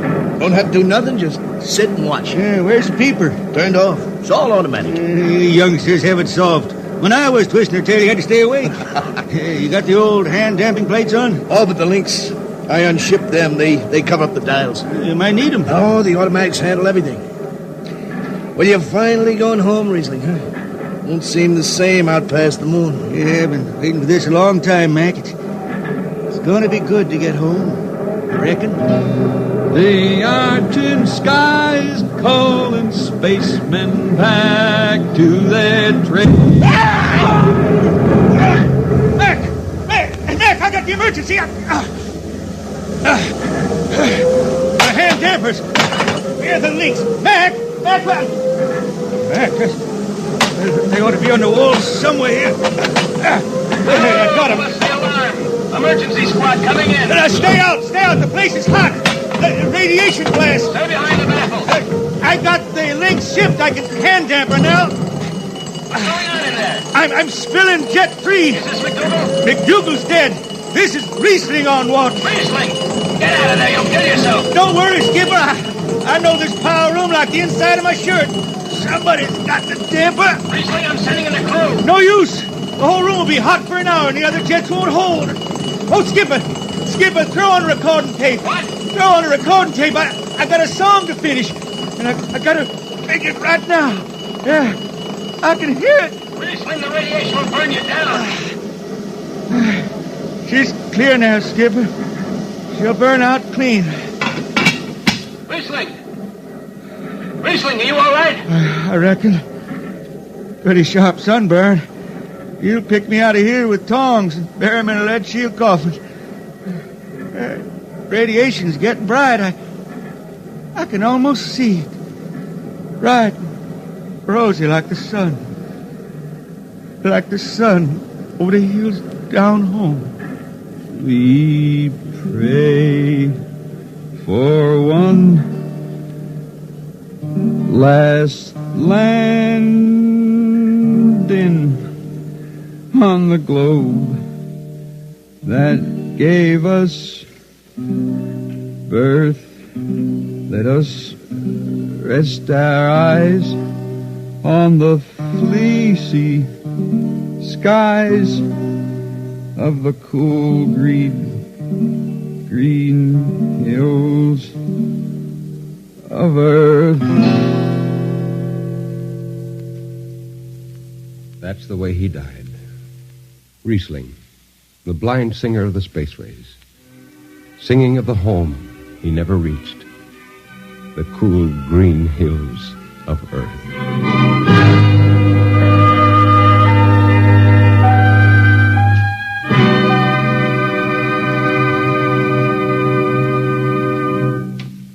You have just heard X-1, transcribed by the National Broadcasting Company in cooperation with Street and Smith, publishers of astounding science fiction. Tonight's story, The Green Hills of Earth, written by Robert Heinlein and adapted for radio by Ernest Kenoy. Featured in the cast were Ken Williams as Riesling, Nelson Almstead as Hertzman, Matt Crowley as Hicks, Wendell Holmes as Casey, Bill Griffiths as Rodriguez, Bill Lipton as the Skipper, and William Zuckert as McDougal. Original music for Riesling songs was written and sung by Tom Glazer. Your announcer, Fred Collins. X-1 was directed by Fred Way and is an NBC Radio Network production.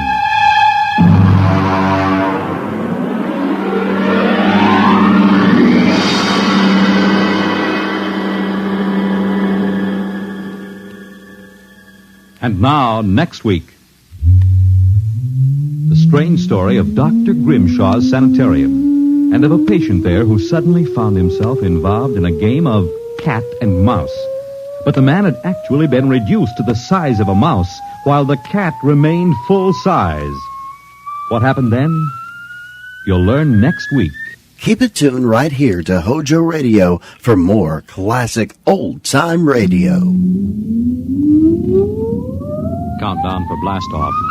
X-5, 4, 3, 2, X-1, fire.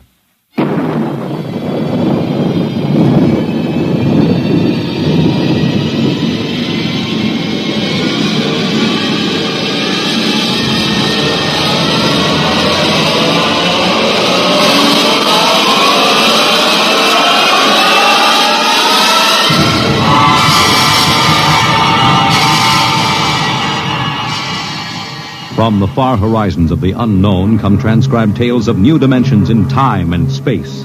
These are stories of the future, adventures in which you'll live in a million could-be years on 1,000 maybe worlds. The National Broadcasting Company, in cooperation with Street and Smith, publishers of astounding science fiction, presents X minus 1.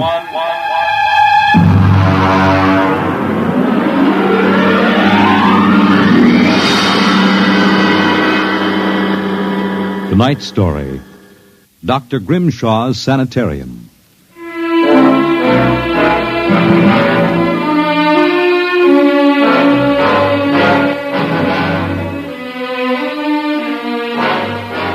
What you will hear in the next half hour represents either a magnificent hoax or the true explanation of the famous Grimshaw Sanitarium scandal which made the headlines back in 1947.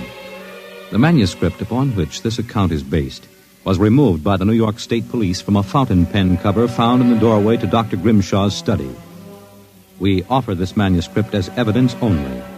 Whether it is authentic or not, you must judge for yourselves. My name is John Dougherty.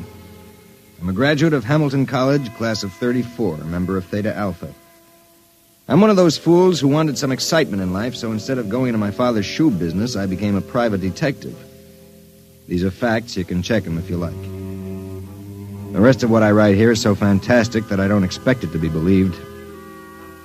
If anyone should find this manuscript and read it, all I ask is that you notify Miss Millicent Armbruster of 299 Wallace Avenue, Buffalo, that Johnny Dougherty is dead.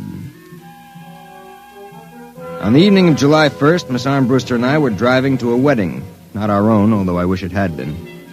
It was Sunday, and in order to avoid traffic, I took the Old Mill Road, a single-lane dirt affair that runs past the Gowanda Cemetery.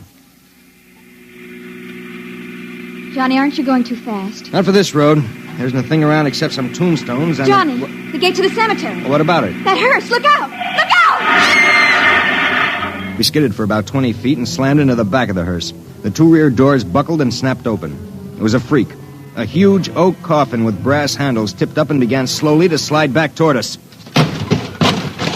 Oh, how horrible. You stay right here, baby.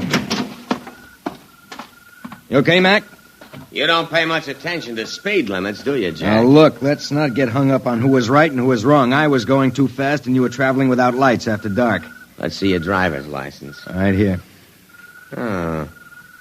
Private eye, eh? Now, if you don't mind, who does this joy wagon belong to? Gowanda Funeral Service. It's being rented to Grimshaw. Who? Grimshaw from the private sanitarium. Mind if I ask what you were doing after dark coming out of a cemetery with a wooden kimono? We're moving one of Grimshaw's patients to a new grave. They always travel like this? Look, Hawkshaw, how about skipping the third degree and giving me a hand getting this box back in the wagon? A pleasure. Better screw on that cover again. It's going to slide off. Let's get it in the hearse first. Okay, Junior. You get on that end. Okay. You ready? Yeah, lift. Just slide it. Oh, brother, who's in there, King Kong?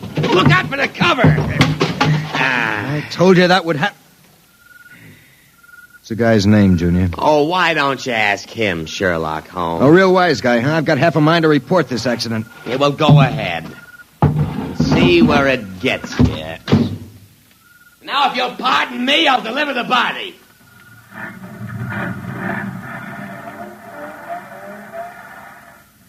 Everything all right, Johnny? I thought so until a few seconds ago. Listen, Millie, can you sit here in the car for another 5 minutes? Where are you going? For a stroll through the cemetery. Oh, Johnny, stop making jokes. When we lifted that coffin back on the meat wagon, I got a good look inside it. Ugh. Yeah, exactly how I felt. I figured we'd knock the stuffing out of the corpse, only I didn't expect the stuffing to be sand. What? Yes. That wasn't a body, that was a dummy stuffed with sand, a dummy with a wax face. Johnny! Which brings up an interesting question. Who's supposed to be in that box, and, just where is the dead man spending his time?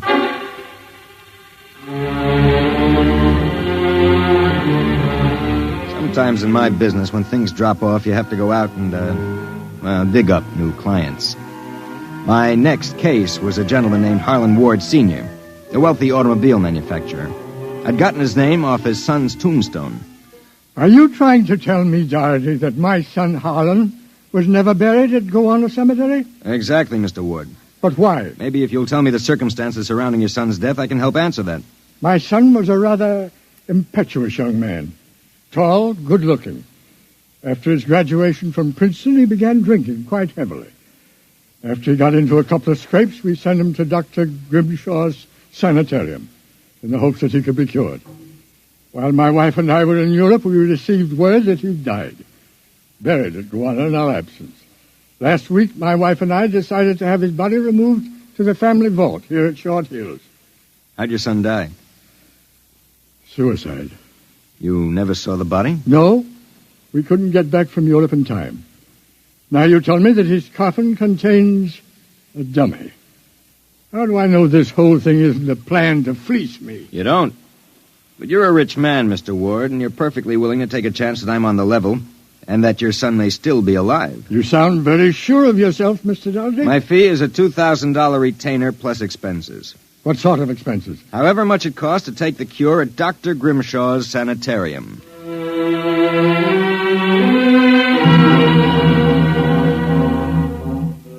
Dr. Grimshaw's sanitarium was just outside Gowanda. Most of the cases were nervous breakdowns and alcoholics. I committed myself as a dipso, and just to make it convincing, I stopped at 5 or 6 bars on the way over. I was interviewed by Grimshaw himself, a small man with a fringe of white hair. You understand, Mr. Doherty. That's not my real name, of course, social reasons. We understand. Our paid clientele is very select, and our rates are very high. You will be paid in cash and in advance, Dr. Grimshaw. How long does a cure usually take? That, of course, depends on the degree of alcoholism. This is my assistant, Dr. Voyna. How do you do? How do you do? We are accepting Mr. Doherty as a patient. Better place him in the ward with Mr. K and Mr. Creaky. Mr. K is a long-term patient, Mr. Doherty, a highly intelligent man, formerly a professor of plant pathology. Mr. Creaky suffers mild delusions. I think you'll find him rather amusing.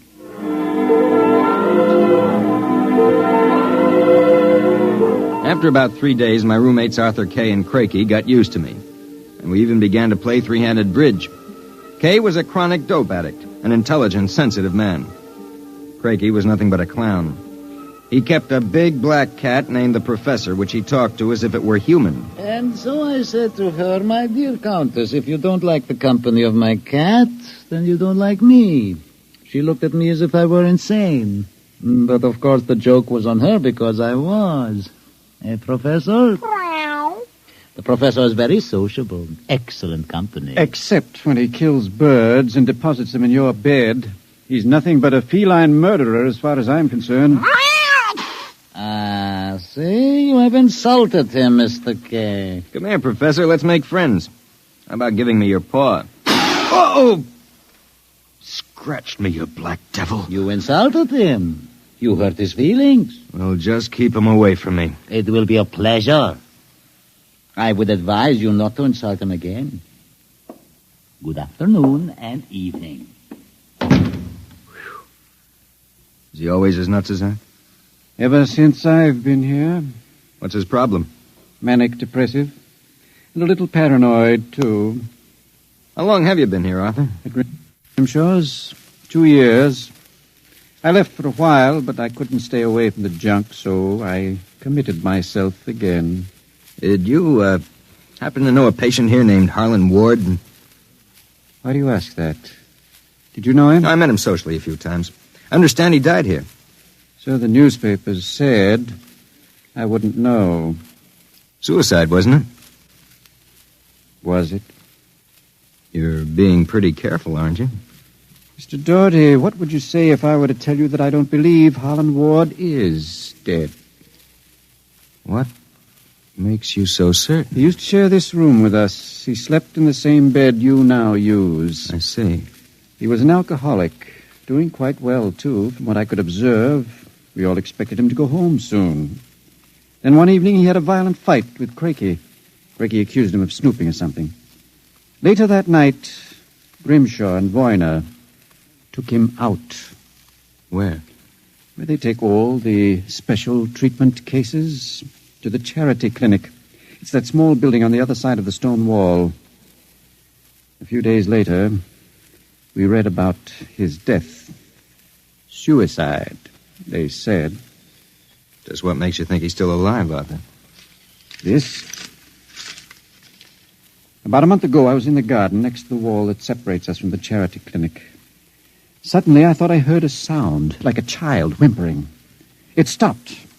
And a moment later, this note came over the wall, wrapped around a stone. What's it say? Help me, for God's sake, Harlan Ward.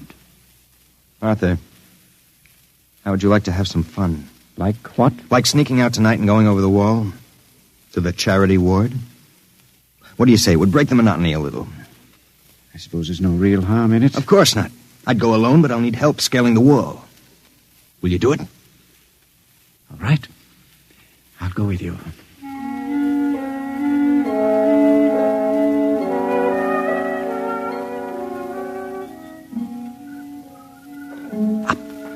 All clear. Give me your hand and I'll lift you. Be careful when you drop. Ready? Go ahead.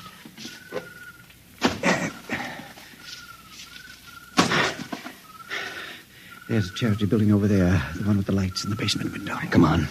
Let's crawl over. Maybe we can see something. Shh. Listen. Can you make out what he's saying? No, I can barely hear. Good Lord. What was that?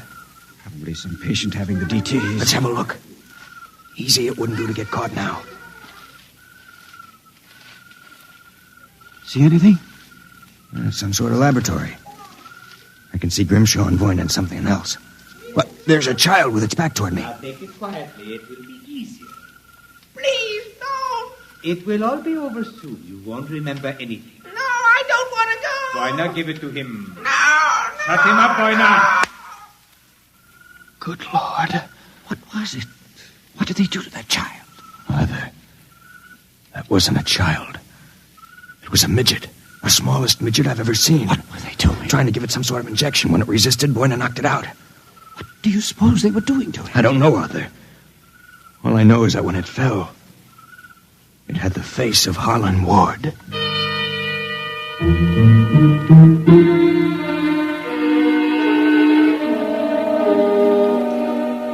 All the way back to our room, my brain was working like some frantic pinball machine. Only the score somehow wouldn't add up. The pieces were there all right. A crazy old doctor, a brutal assistant, a private sanitarium, and a midget with a dead man's face. I thought that when I got back to our room, I'd have some time to think about it. I'd forgotten about our friend, the happiness boy, Count Crakey. So, I caught you. Fine, you've caught us. Now how about crawling back into the woodwork like a good little count? Where were you? Mink hunting. Arthur and I like to go mink hunting at night. You make fun of Count Crakey? I shall report you to Dr. Voyne. You'd better not if you know it's good for you. So, you threaten me? Me, Count Crakey? I shall scream for help. Help! Help! Did you hurt him? Just knocked him out. What do we do now? Put him to bed. Hope that when he wakes up in the morning, he's forgotten the whole thing. And if he hasn't? He's too crazy for them to take seriously anyway. Come on, let's get him back into bed.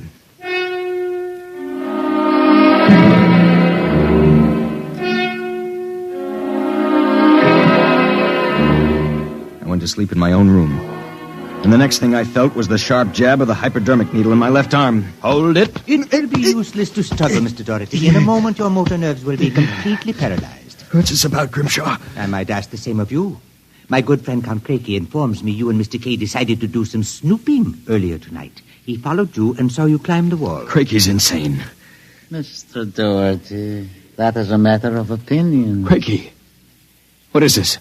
Perhaps my assistant, Dr. Grimshaw, would be good enough to explain. Assistant? Yes. You see, I am the actual head of the Grimshaw Sanatorium. Count Crakey feigns many delusions, Mr. Doherty. But in this case, he is telling the truth. Count Crakey is actually Professor Ernst Hassler. Professor Hassler and I worked together in the Berlin Neurological Institute before and during the last war. Unfortunately, my political affiliations with the Third Reich were under investigation by the War Crimes Commission. However, Dr. Grimshaw managed to smuggle me into this country, where I masqueraded as a mental patient, in order that we might continue certain experiments which were interrupted by the American army. I can imagine the sort of experiments you conducted. You and your friend Mr. Kay will discover their exact nature very shortly, Mr. Doherty. It is a magnificent opportunity to serve science. I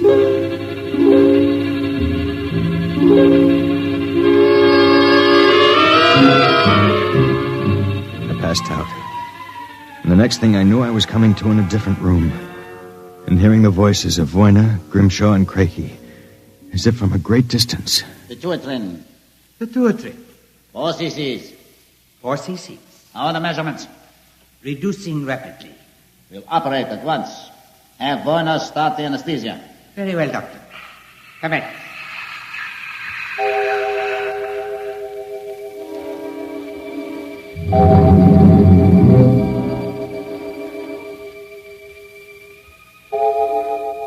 When I came to again, I had a blinding headache.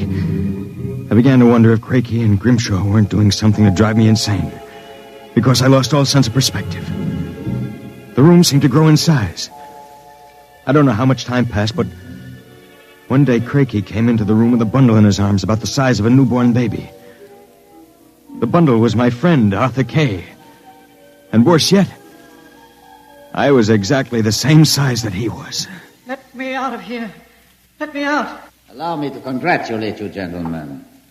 How are you feeling? You dirty monster. I'm disappointed, gentlemen. Do you not feel privileged to be a part of an experiment that will place me at the very top rank of the world's endocrinologists? What are you doing to us, you madman? It has long been established, gentlemen, that dwarfism and giantism result from injury to or malfunction of the pituitary and thyroid glands.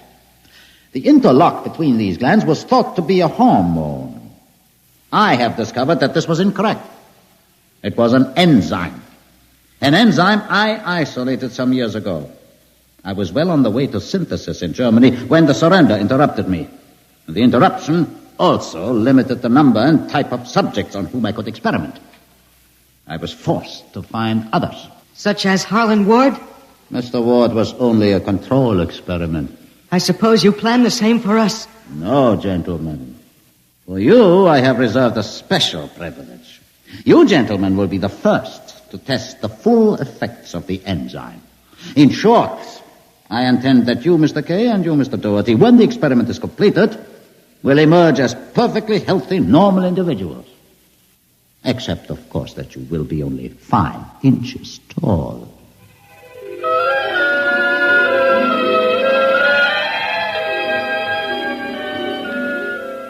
The days and nights that followed were a living nightmare. A nightmare from which Arthur and I awoke for brief periods to find ourselves in a strange new world. A huge, frightening world where everything seemed enlarged 100 times. When we finally emerged, we found ourselves imprisoned in a tiny mouse cage. Judging by the relative size of things, we could not have been more than 5 inches tall. Now we realized the experiment was at an end. That from now on, it was either escape or be destroyed. How's it coming, Arthur? Another moment. I think I'll have this lock worked loose. And if we escape, then what? We'll worry about that after we get out of this mouse cage. Suppose we don't make it. At least you've written the story on that scrap of paper. Someone may find it and read it. Nobody will believe it. Then why did you bother to write it? I don't know. I suppose I want the world to know what happened to me. That does it. Help me push the door open. Now what? The first job is getting down to the floor. I think we can make it by sliding down the telephone cord. Are you game? Go ahead. I'm right behind you. Easy now. Look out! That does it. Now, if we can figure out a way to get out of the room, well, that should be... Uh-oh. Listen. Somebody's coming. It must be Crakey. We've got to hide. Here. The grate in the fireplace. He'll kill us if he finds us. Stay quiet. Well, my friends, time for feeding. I trust that you... So, you have managed to break out. It won't do, you know.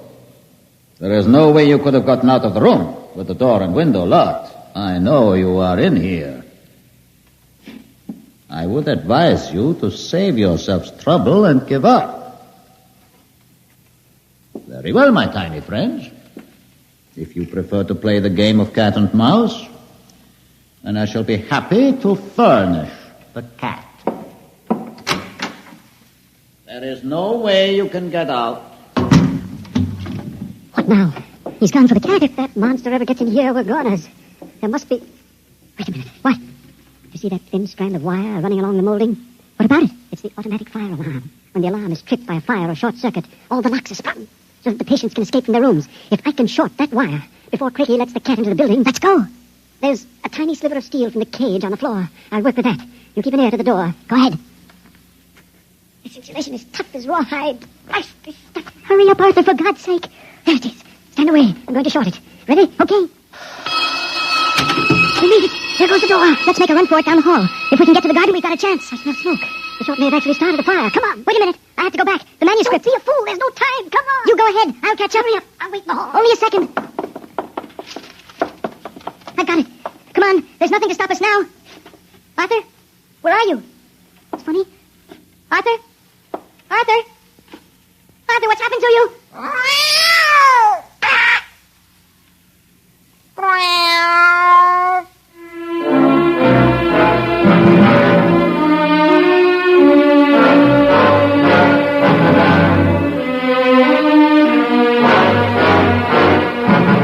This is the record found in a fountain pen cover in the burned-out hallway of Dr. Grimshaw's sanitarium.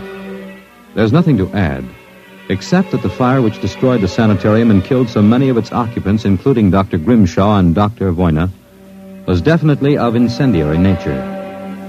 It is believed by the fire chief that some small creature, possibly a mouse, chewed the insulation off the wire and short-circuited the system. The two patients, John Doherty and Arthur Kay, vanished completely after the fire, and their remains were never found. Whether the manuscript which you have just heard is authentic, or whether it was the work of one of the more demented inmates of the sanitarium, we leave to your judgment.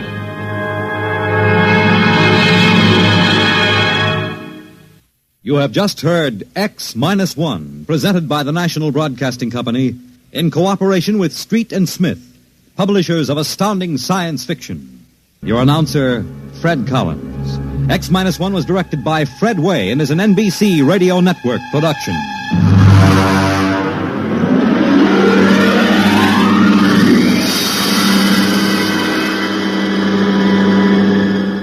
X-1. Our next broadcast was produced for syndication in 1949 at WMGM New York. It was based on a popular series of movies in the late 1930s and early 1940s and brought to the microphone the stars of the series, Lou Ayres and Lionel Barrymore. Ayres plays the young, idealistic doctor, and Barrymore, ever in character, was the crusty, lovable diagnostician. The men worked at Blair General Hospital, one of the great citadels of American medicine, a clump of gray-white buildings planted deep in the heart of New York, where life begins, where life ends, where life goes on. We present to you Dr. Kildare on HOJO Radio. The story of Dr. Kildare. Whatsoever house I enter, there will I go for the benefit of the sick. Now, whatsoever things I see or hear concerning the life of men, I will keep silence thereon, counting such things to be held as sacred trust. I will exercise my art solely for the cure of my faith. The story of Dr. Kildare, starring Lou Ayres and Lionel Barrymore. Metro-Goldwyn-Mayer brought you those famous motion pictures. Now this exciting, heartwarming series is heard on radio. In just a moment, the story of Dr. Kildare.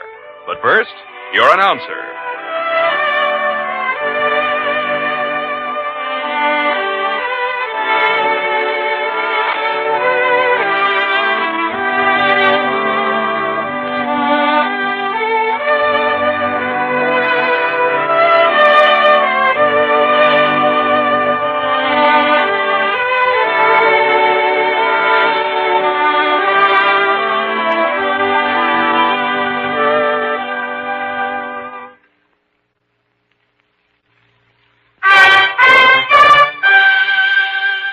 Now, the story of Dr. Kildare, starring Lou Ayres as Dr. Kildare and Lionel Barrymore as Dr. Gillespie.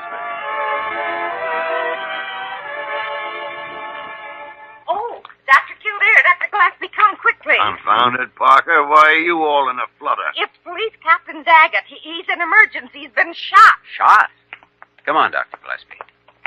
When did it happen? Well, they just brought him in. He's in here. Hi, Doc. Hi, Daggett. Got a little job for you. So we heard. You better lie back. Bullet in the fleshy portion of the thigh. Yeah. How'd you get this? Trouble at the Midtown school. I gotta get back there. You get this at the school? Yeah, Madman's got himself barricaded in there with a gun. You know, that new kindergarten playhouse in the middle of the courtyard? Oh. Any children in there? Doc, we don't know. I tried to get into him, and I got this. The whole precinct is there. We better get back there with you. Parker, go get Kildare a probe.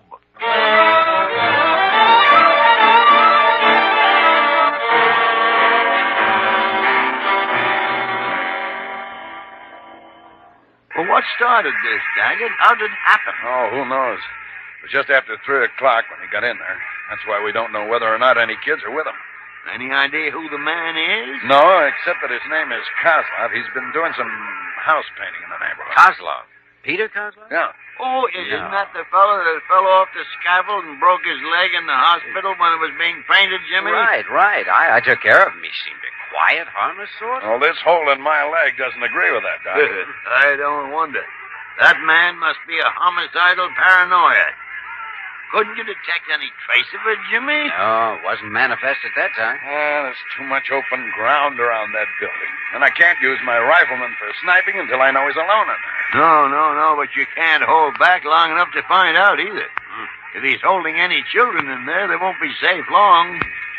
Parker, get my bag from the car. Yes, Doctor. Jimmy, what kind of a scatterbrained scheme are you cooking up? I'm going in there. Now, wait a minute, Doc. I'm not going to raise you responsible for you getting yourself shot. I can't let you do it. Neither can you risk the possibility of leaving children in there with him. Here's the bag, Dr. Kildare. Thanks. Well, Daggett, Kildare's right.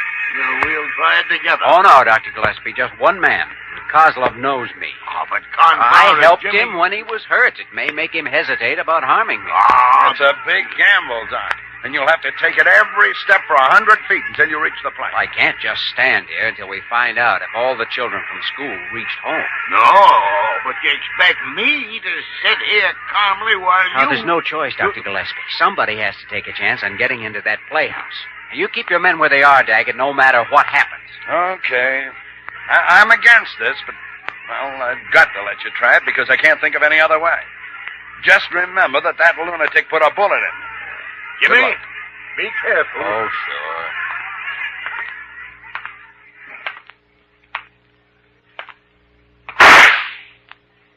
You ought to be more careful with that gun, Pete. You almost hit me.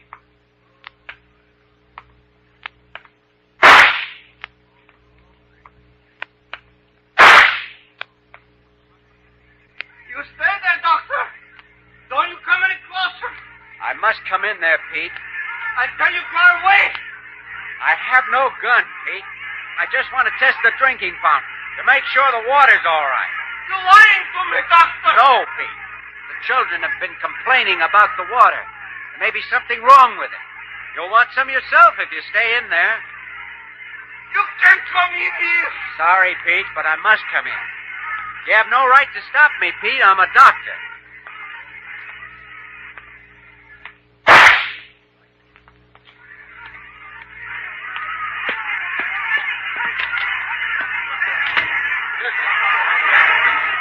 Good boy, Jimmy, good boy. He made it, Doc. He made it. Well, he got in alive, if that's what you mean. But getting out alive may be a different proposition. Unless we can give him some help. Well, what can I do? I need one of your men. Have him go to Kozlov's home and see if he has a wife or a relative or even a friend who might have some influence with him. Okay, you gonna wait here? Wait for what? For Kildare to get shot? I gotta get back to the hospital. Well, what can you do there? Look up Kozlov's hospital record and try to diagnose a mental illness by reading reports about a broken leg.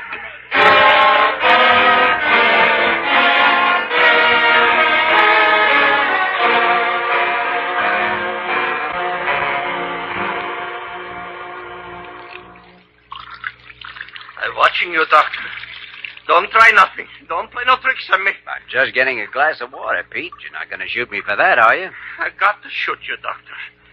After a while, I got to shoot you. Well, you wouldn't hurt me, Pete. We're friends. No, I have no friends. You don't fool me, Doctor. Well, water seems to be all right. I better test it thoroughly, though. No, don't touch the bag, Doctor. Now, Pete, you know what's in there. Instruments, chemicals, medicine, that's all. You might have gone in there. Well, I could have, but I haven't. Open it yourself. Here, I'll hold your gun for you. You think I'm crazy? That's a bad word, Pete. You're just sick. You think I give you this gun? You want to get it away from me?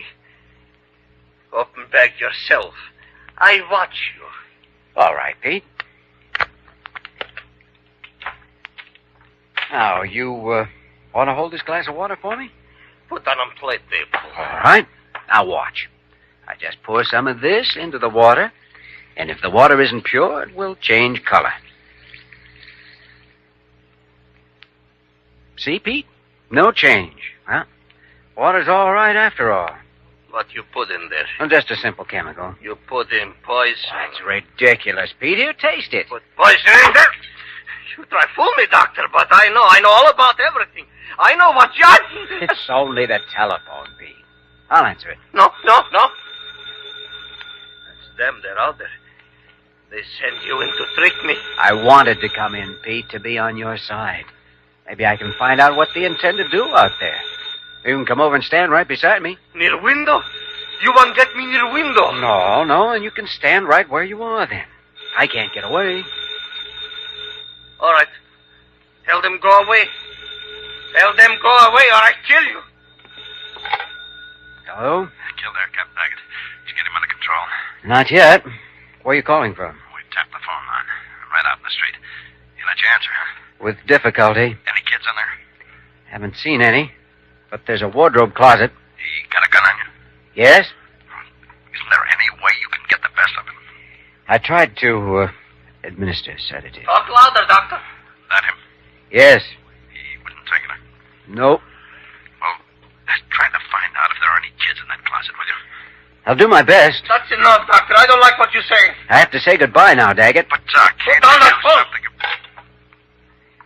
Your friends think they're going to come help you, huh? Nobody's coming, Pete. Oh, yes, they are, Doctor. We sit down and wait for them. Soon they will come. And when they do, you watch out, Doctor. Watch out!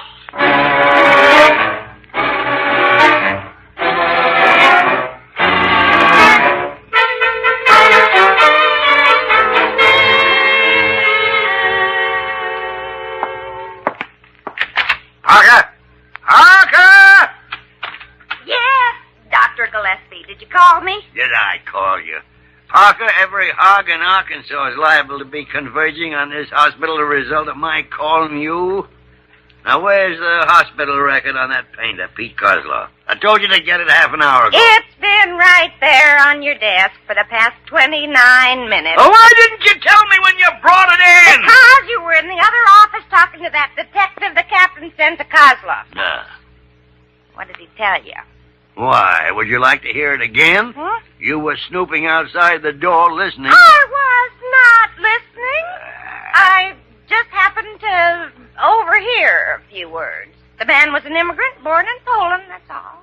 Well, that's all there was to hear. Man doesn't even have a friend. Kildare said he seemed like a nice, quiet sort. Look at these records of ours. They don't tell us any more about Kozloff than the police did. Well, after all, Doctor, the man only had a broken leg. Parker, I don't care what he had. I'm only interested in what he's got now. Tell the switchboard operator to get me the Department of Immigration in Washington. Washington? Washington, D.C.? Yeah, Washington, D.C. Unless you'd rather get me George Washington. Well, I just asked. Well, you've just been told. Now go.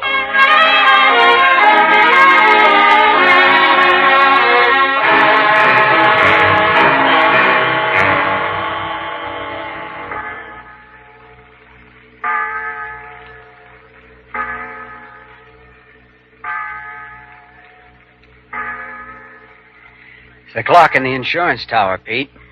6 o'clock. time for children to be sitting down to dinner. Why you always talk about children? Well, because I'm fond of them. Seen them playing around here in the daytime. Are there any children here now, Pete? You see any? No, not here, but why won't you let me open the wardrobe closet? I don't want you to open it. Is there a child in there, Pete? No. You have the gun. Couldn't do any harm to tell me. There is somebody in there, isn't there, Pete? Why? You want to get boy away from me, don't you? What you want, I kill you first. What boy are you talking about, Pete? No, boy. I don't say nothing about boy, I don't. Pete, if there is a child in there, why are you keeping him? Why is he so quiet? You know why, Doctor. You never get him, Doctor. You too late this time.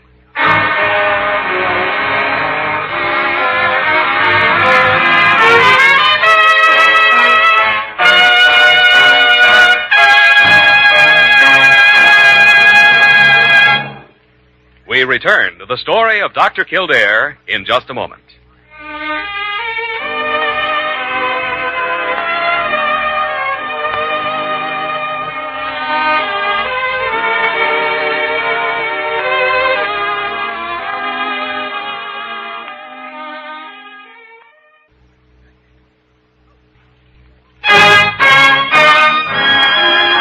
Now we continue with the story of Dr. Kildare, starring Lou Ayres as Dr. Kildare and Lionel Barrymore as Dr. Gillespie.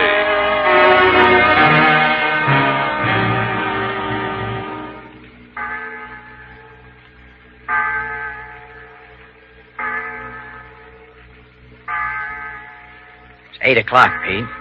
Dark in here. Can't we turn on the lights? Turn on lights so they can see us better from out there and we can see them? No, Doctor. No lights. Sooner or later, you know, Well, they're calling from outside now. Maybe they're tired of waiting.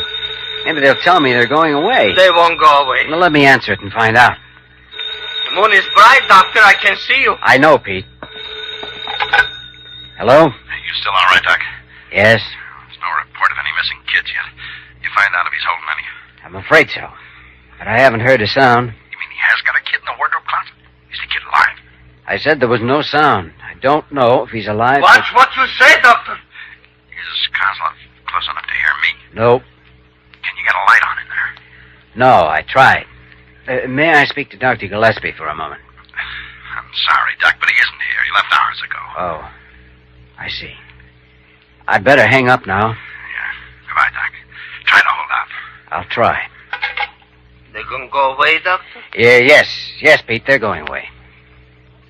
I don't hear you tell them go away, Doctor. You don't tell them go away like you say. I forgot, Pete. I warn you what will happen. I warn you.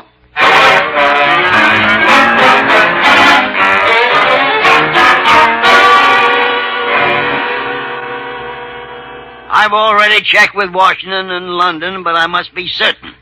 Call me if you can reach the ambassador. I'm at Blair Hospital, New York City. Goodbye. Dr. Gillespie, I just come down the hall. I know you came down the hall or you wouldn't be here, Parker. There's no other way to get here. Now get to the point. It's Dr. Carew. I saw him. Oh, he's foaming. He's seething. Well, tell him to go and sit on Mount Vesuvius, and it'll never be noticed. How about that call I placed to AMG headquarters in Berlin? All right, Doctor, all right. Yeah. Can't do anything around here without... Dr. Gillespie! Dr. Gillespie! This makes my day perfect. Now, what's on your mind, Carew? What's on my mind?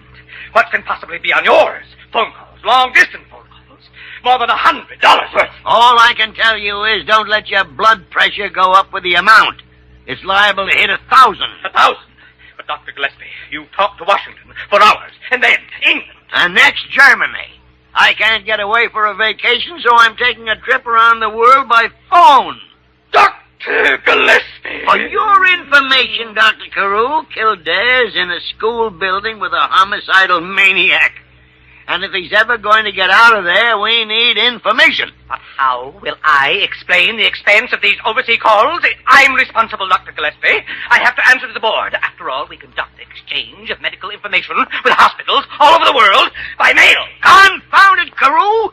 Do you think that paranoia in there with Kildare is going to become his roommate while we write overseas? I only know what my responsibility is, Dr. Gillespie, and I can't see that. Dr. Carew, I'm trying to do several years of psychiatry on a man I've never seen. And it all has to be done by telephone in a matter of hours. And if I'm wrong, Kildare is as good as dead. Are you going to stand there and rage about the phone bill? Well, Your brilliant party is on the line, Dr. Gillespie. Berlin. Who are you calling in Berlin? Adolf Hitler. Now get out of here. He doesn't want anybody to know he's still alive.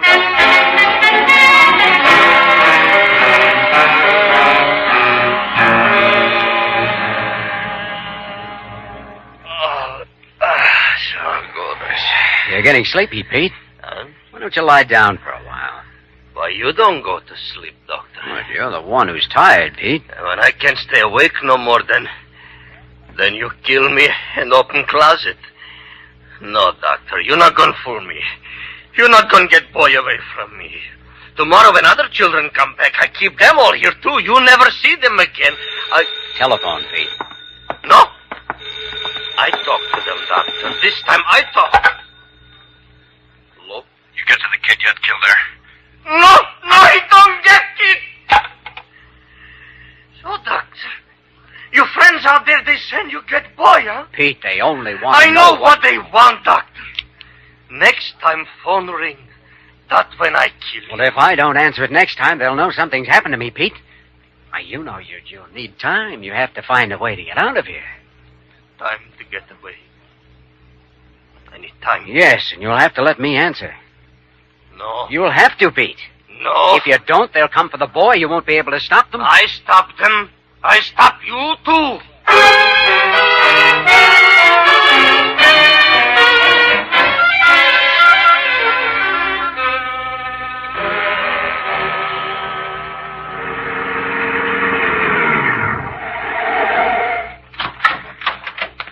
Is he still all right, Daggett? Oh, Doc, I don't know. Well, I got something that may help him. You still got that phone tapped? Yes, but Kozlov answered the last time. Something's wrong. I'm going to have to let my men move in soon. You do, and that man in there'll kill Jimmy. Let me try calling. Okay, Doctor. Hello, Captain Daggett again, operator. Ring that line you've been holding for me. All right, Doctor, it's ringing here. Why doesn't Kildare answer? Oh, Doc, I'm afraid we're going to have to move in on... Hello. Jimmy, you all right? To coin a phrase, I'm doing as well as can be expected. You got your answer, though. Yeah. It's the last time, I'm afraid. I need any help I can get. Quick. Jimmy, I can give you the keys to a tortured mind. Be careful now how you go about using them. I understand. Kozlov was a displaced person in Europe. He'd been in a concentration camp. Oh, so that's it. He had a bad time, Jimmy. His hometown suffered cruelly during the war. The thing that'll help you most isn't pleasant. Yeah. It concerns a school. That's what I need. Go ahead. The invaders took the children out of school and sent them away as a reprisal for resistance. Kozlov had a son in that school, Jimmy. Then I don't think there's really a child in here. No, neither do I, Jimmy. He's recreated his son in his imagination, and he's trying to protect him from imaginary enemies. Thank you, Dr. Gillespie. Jimmy. Now, that's a very sick man. I know. Go carefully with him. Once you start prying into his mind, that's when he'll be liable most to kill you.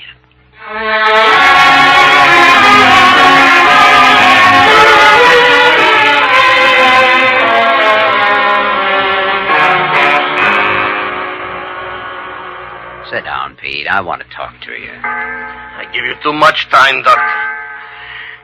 But you lied to me. You don't send them away. Listen. It's 10 o'clock. So it is, Pete. My bedtime and yours. Bedtime of most good people. I give you 1 more hour to pray, Doctor. 1 more hour till clock strike 11. Then I kill you. That's too bad, Pete, because I like the sound of that clock.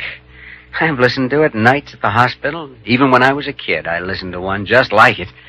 The village clock in my hometown. Shut up. You know, every town should have a clock like that. Even a big city like this one. It's a peaceful sound. Most towns all over the world used to have them. But, of course, some of them have been destroyed. My home was clock like that. Oh? A bell in the church. Another one in the schoolhouse, Pete? Don't talk to me anymore. I don't want to listen. We must talk, Pete. About your son. You know about him, huh? You know about my son. Pete, you think your son is in the wardrobe closet, don't you? I wish he was. But he isn't. I'll show you. Look. No. Look, Pete. You've got to face the present. No, close that door. Close it, I'll shoot. Pete, listen carefully, because I'm your friend. You're sick. You've been sick for a long time, in your mind. All the horrible things you had to bury are coming out now. The past and the present are all mixed up. You know you're in America, don't you? Oh, yeah. I come here to America. And you know why you came, don't you? Because it's a safe place, Pete. A peaceful place. A strong place. Just think, Pete. Do you know anything bad about it? Have you ever heard anything bad about it? I don't know. You're asking too many questions. You know it's wrong to kill a man, don't you, Pete? I don't want you. Make me you and those out there waiting. You don't have to protect your child, Pete. Huh? He's in good hands where no human can ever harm him. You mean with God? Yes. And you believe that. That's why you didn't kill me. Because if you were going to kill me, you'd have done it before, while I was walking up to get into this building. You can't kill anybody, Pete. Because you're a good man. My son. Doctor, he was only 7 years old. Give me that gun, Pete. I'm going to take you someplace where we can make you well.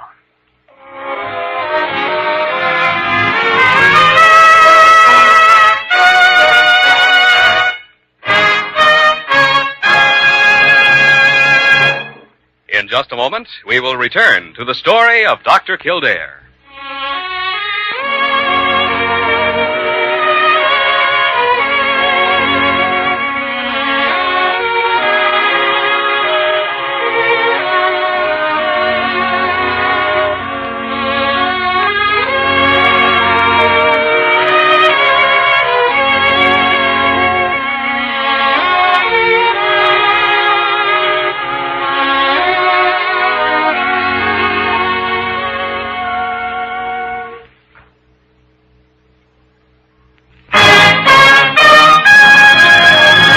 Once again, the story of Dr. Kildare, starring Lou Ayres as Dr. Kildare and Lionel Barrymore as Dr. Gillespie. Dr. Kildare, are you sure it's safe to keep Kozlov here overnight? Oh, perfectly safe. He's had a sedative. Sleep will help him. In the morning, I'll take him to the state hospital where he can get proper treatment. Well, that man will get well, Daggett. And when he does, he'll come back and live a good, normal life like any other decent citizen. You sound pretty sure of that, Doc. I am sure. Because, as Jimmy proved to us, Pete Kozlov is a good man at heart. And even his worst hallucinations couldn't make him be anything else. Listen. Listen to that. It's only the big clock striking midnight. I know, but it's such a wonderful sound. Jimmy, it's strange you'd think you'd never heard it before. Perhaps I never have, Dr. Gillespie. Never as clearly as I hear it tonight.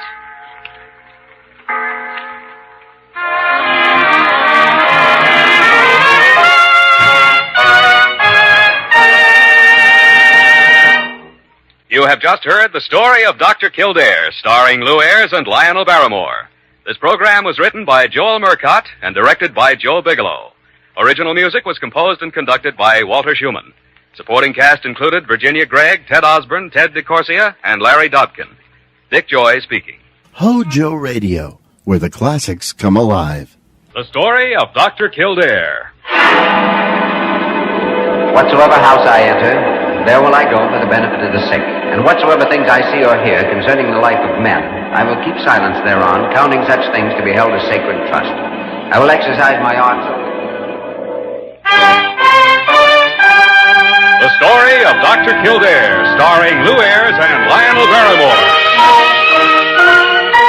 Metro-Goldwyn-Mayer brought you those famous motion pictures. Now this exciting, heartwarming series is heard on radio. In just a moment, the story of Dr. Kildare. But first, your announcer.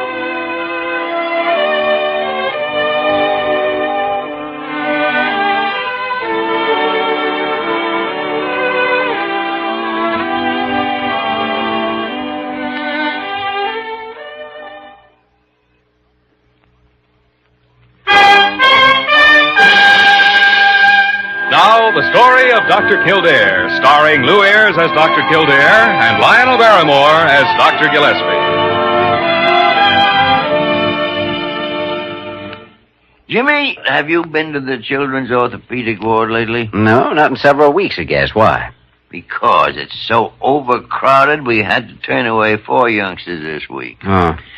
There were no beds for them. Yeah, and no money to enlarge the ward either. Yeah. I guess it does take donations to add rooms to a hospital, but it seems to me that you can always squeeze in a few extra beds somehow. Does, huh? Diana's waiting in the children's ward for me now. Come along and see for yourself.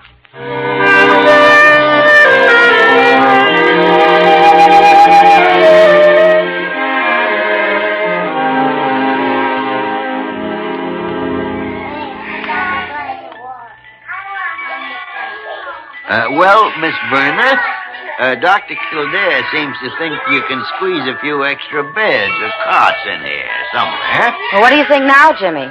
Now that you're here. Diana, I'll admit it's so crowded you can hardly walk between the beds. We should take this up with Dr. Carew. Why get irritated talking to him? Let's try to do something ourselves.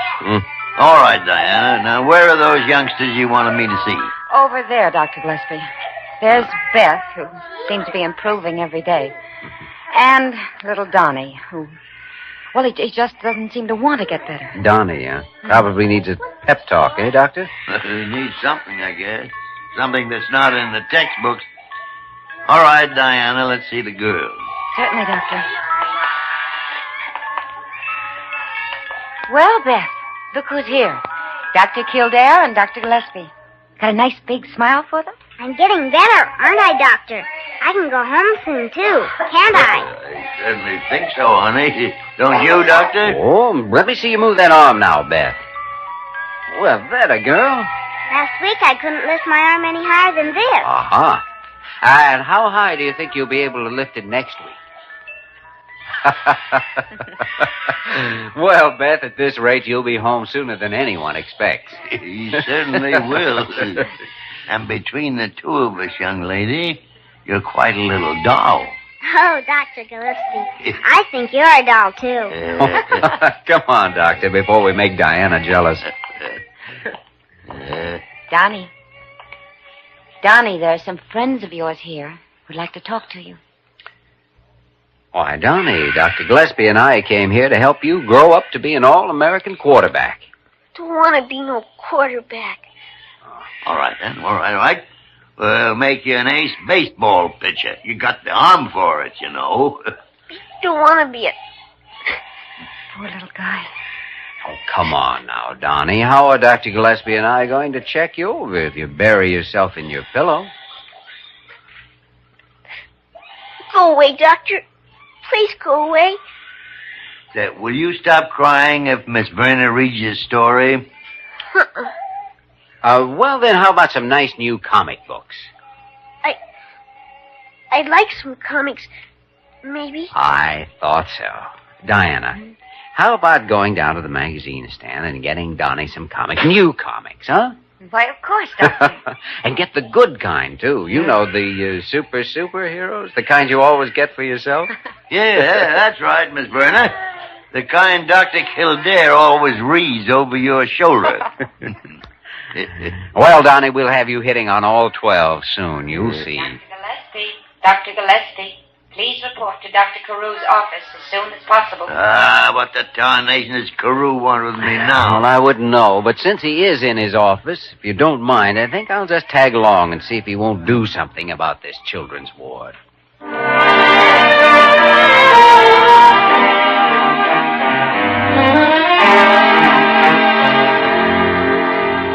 Dr. Carew, I came along with Dr. Gillespie because I'd like to discuss the conditions in the children's orthopedic ward. I am fully aware of them, Dr. Kildare, and I'm trying to find a solution. But at the moment, I haven't time to talk about kiddies. Kiddies. Why the tarnation do some people have to call them kiddies? Is there anything wrong with calling them children? Not at all, Dr. Gillespie, not at all. But I'm afraid I'll have to ask you to postpone this discussion. You see, we have a patient entering the hospital this morning who will require your complete attention as well as Dr. Kildare's. Ooh. And who is the millionaire that can afford that kind of attention? I am about to tell you his name, but in the very strictest of confidence. Yeah? He is a man I am sure you know as well as 150 million other Americans. Our patient, gentlemen, is none other than Buck Houston. Who? Houston, Doctor. Buck Houston. Well, with Carew involved, I knew there'd be a buck in it someplace. Oh, no, Dr. Gillespie. Buck Houston happens to be to the current generation what Dead-Eye Dick was to yours. Well, how old do you think I am? Well, let's say old enough to be getting mellow, Doctor. However, to bring you completely up to date, Buck Houston is the country's #1 cowboy actor. By the great horn spoon. A cowboy? Yes, indeed. Well, Dr. Carew, what about Buck Houston? He's here in New York to make personal appearances, and his physician, a former colleague of mine, just telephoned from Hollywood to tell me that Mr. Houston is entering Blair General Hospital on his recommendation. Well, what's wrong with this actor? Trying to wear a 10-gallon hat on a 5-gallon head? Not at all. From what I gather, he's suffering a severe back or leg injury. Oh, probably fell off a horse. I don't believe so, Dr. Kildare. However, he'll be here within the hour, and I'm expecting both you and Dr. Gillespie to examine him, and furthermore to remember that there is to be absolutely no publicity. Anytime you got a case in the hospital, Carew, where there's no publicity, I'll be there just out of sheer curiosity.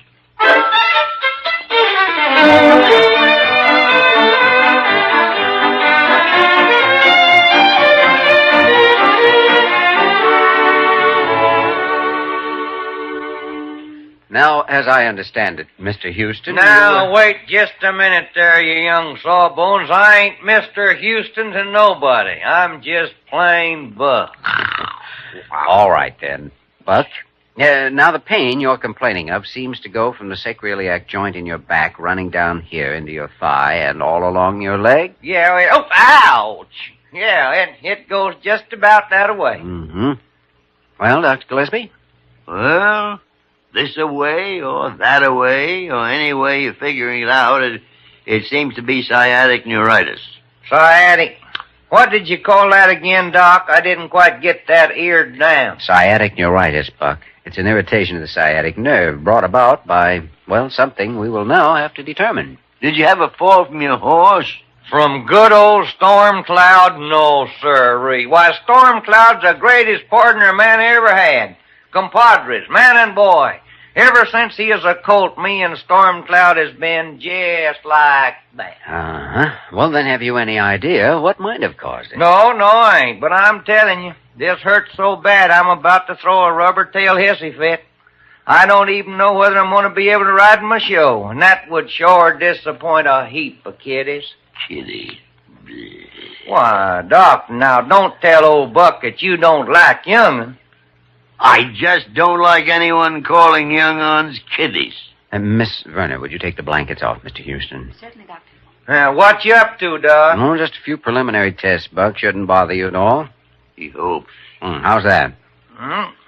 Tain't no better, tain't no worse.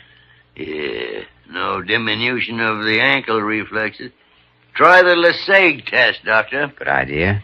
Here. Now, hold on there, Doc. Now, what you doing with my leg? Just moving it up towards your abdomen. Oh. That hurt? Well, no, don't hurt.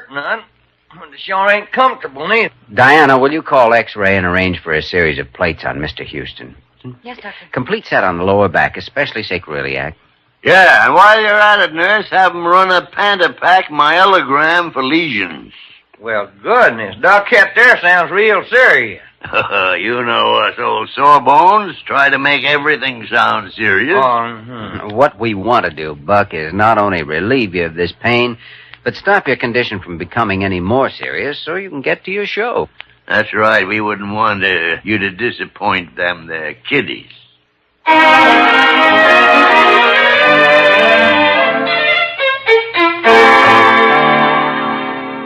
Oh, dear. Oh, dear. Oh, for the love of Hippocrates, Carew, will you stop deering all over the place? Leave Jimmy and me alone till we check these X-rays and lab reports? Well, all right. But you've got to do everything you can, Mr. Houston.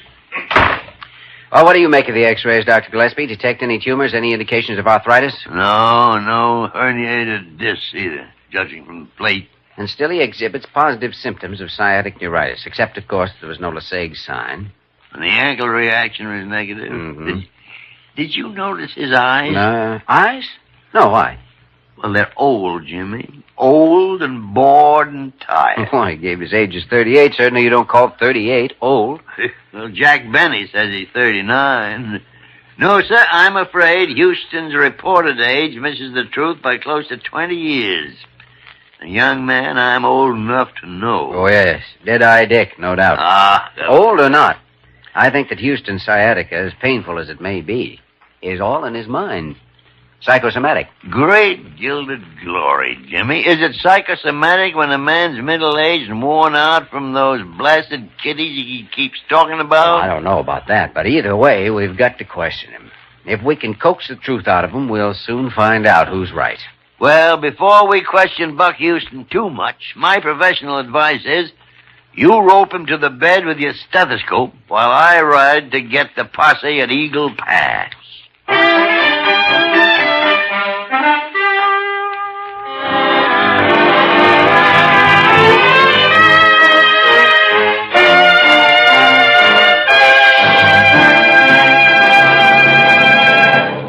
We return to the story of Dr. Kildare in just a moment.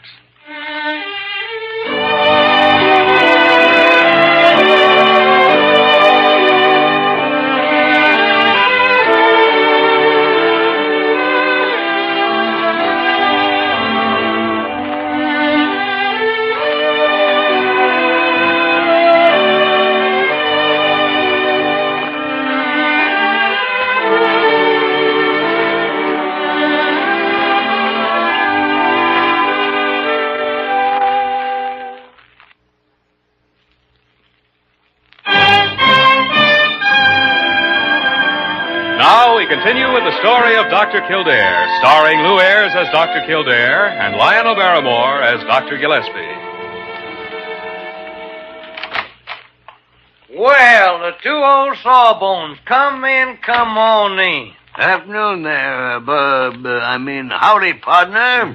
Buck, Dr. Gillespie and I would like to talk to you confidentially. You mean, compadres, that you've cut sign on this thing that's got poor old Buck bedded down? Buck, I'm sorry to tell you this, but we think that between us, we have. Sorry, shuckings. This is the happiest day of my life. Now, today may have started out that way, Buck, but what Dr. Gillespie and I are going to tell you, we don't think is going to be particularly good news. You mean I ain't going to be able to make my show? And I'm going to have to disappoint all them thousands of kiddies? No, you're going to be able to make your show. Buck, there's nothing wrong with you that isn't in your mind. Oh, now look here, Doc. You know, there's an old saying out west that goes, you can't fool a horsefly. And here in the hospital, Buck, you can't fool the doctor. Well, my stars and slippers, are you aiming to say that something's anti-goddling with me upstairs in my head? Oh, certainly not. At least not the way you mean. Buck, the way I figure it, for some reason, you're resentful of being the popular hero that you are. And that's brought about a deep sense of guilt inside you. Besides, you can't fool an old man. And, Houston, you're past 50, and you know it. Well, I'm a got-eared certificate. You know, this isn't a pleasant thing to have to tell a patient, but we're not denying that you are suffering from a mentally induced sciatica, because no matter how it's induced, sciatica is painful, very painful. Well, I know, but... Now, if you'll cooperate with us, let down your hair, Buck. Dr. Kildare and I hope we can show you what's causing this sciatica and get you out of here feeling like a new man. Yeah, now that's pretty far and square, ain't it, partner? Well, doggone. That gummit, I didn't never think... Well, Buck, have you got the intestinal fortitude to face the truth? Oh, what's the use? You've hit the nail right on the head. By the great horn spoon, Jimmy. You hear that? He's lost his western accent. Well, why shouldn't I? If I talk anything, I ought to talk straight New York. You mean you were born here? 53 years ago, Doc. That's where I got my stage name, Houston.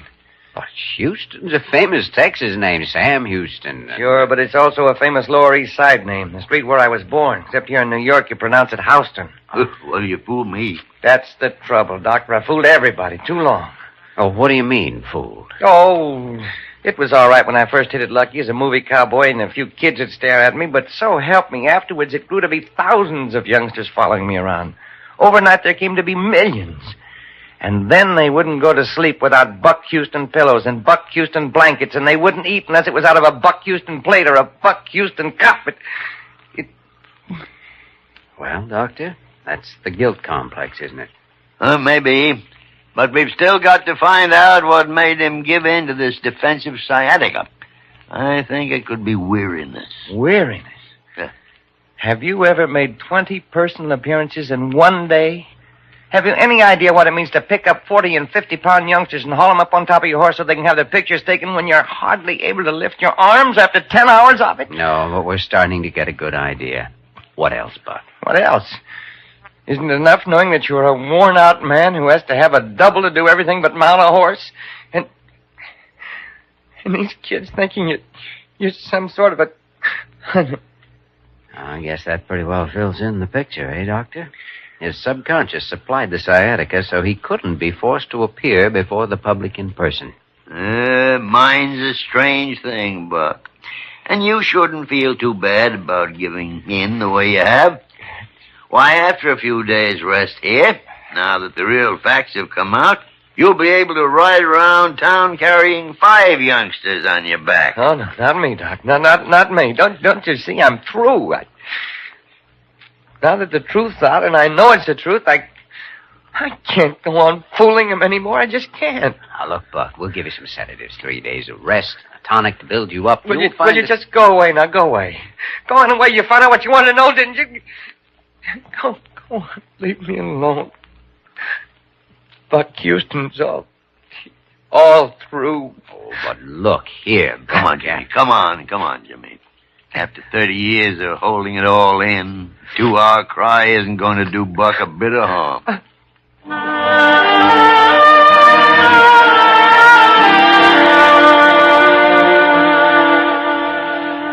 Dr. G, why do you refuse to face facts?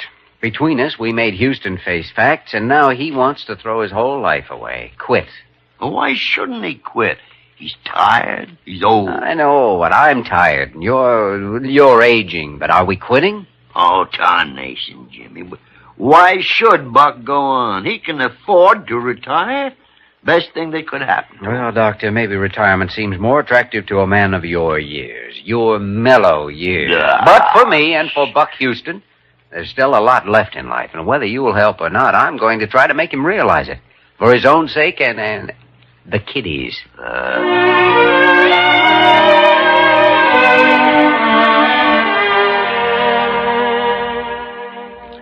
Kildare, I'm telling you for the last time, I am not putting those cowboy clothes on again. But, Buck, you don't want this sciatica to come back, do you? We have a very strong feeling that if we can take an x-ray of you wearing those cowboy clothes and those high-heeled boots, it may show that the boots or something else cause a pressure on a nerve, which means the sciatica can come back again anytime as long as you live. No. Oh, come on, Buck. Slip into that cowboy regalia and walk down to the x-ray lab with me. me. But you told me the thing was all in my mind. I know we did, but now we think we may have made a mistake. And if we did, we want to correct it. Well, you already took x-rays, dozens of But them. not with your clothes on, don't you see? And we think that's where we made our mistake. Well, Buck? Okay, if you say so. After all, you're the doctor. That's the spirit. I'll get out while you're getting dressed, and then I'll take you down for your last trip to X-ray.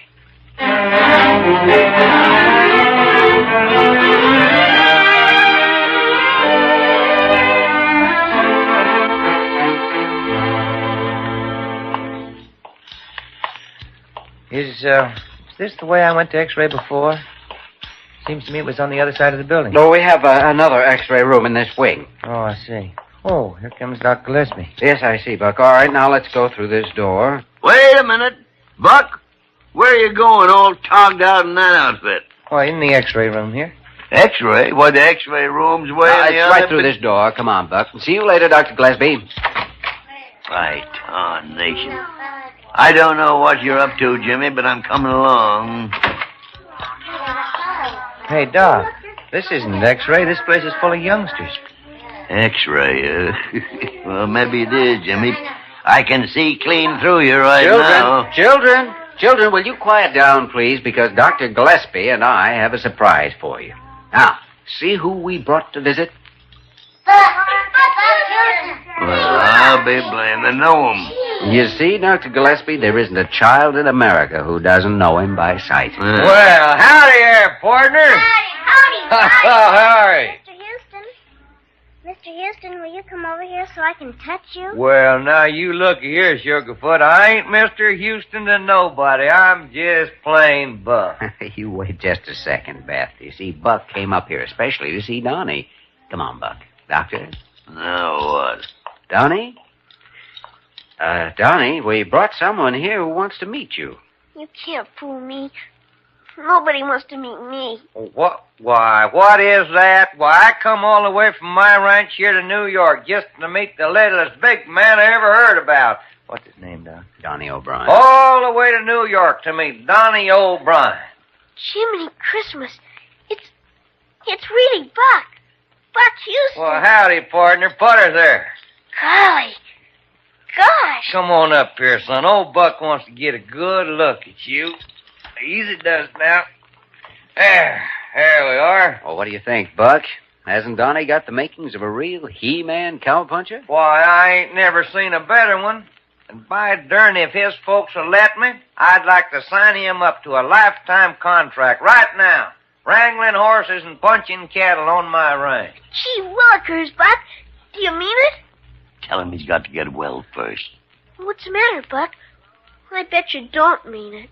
When you say that to Buck Houston, Donnie, you better smile. Old cornball. But I was just thinking now, Donnie. You got to get well first. You reckon you can do that for your old partner? Good old Buck? Oh, gosh, Buck. Sure I can get well. I can get so well they'll let me out of here next week. Well, I don't know about next week, Donnie, but I think if we take Buck back to Dr. Gillespie's office now, we can have him put his name to that contract, and we'll guarantee delivery of a perfectly healthy Donnie O'Brien to the Double Bar X Ranch by the end of next month.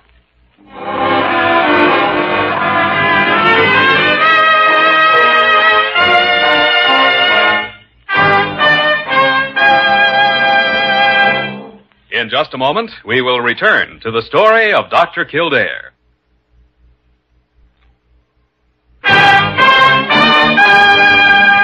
now, once again, the story of Dr. Kildare, starring Lou Ayres as Dr. Kildare and Lionel Barrymore as Dr. Gillespie. Well, Buck, I can't tell you how much everyone at Blair Hospital appreciates this check for the addition to the children's ward. Oh, forget it, Doctor. Well. You earned it the way I earned it in the first place, by acting. You call him an actor? Well, I sure do, and a convincing one at that. The way he talked me into thinking I was going to X-ray. Well, when a man's got his mind made up where a thing's a fact, sometimes takes a little white lie to show him the real truth. Mm-hmm. Do you think that youngster, Donnie, is going to get well now? Oh, no question about it. Buck, not only did you give that youngster the desire to live, but you gave him something much more important. You gave him hope. You don't have to be young to have hope. But if you've got hope, you've got a mighty good chance of staying young. Yeah, and I'll say yes to that.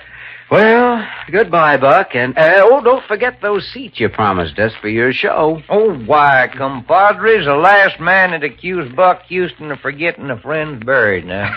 Up on Boot Hill. Well, by tarnation, you've forgotten something.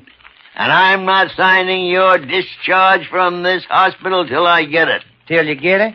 Well, what is it, Doc? You're not leaving here till I get a picture, personally autographed and reading. To the old sawbones, Doc Gillespie, and all the kiddies. Signed, your faithful compadre, Buck Houston.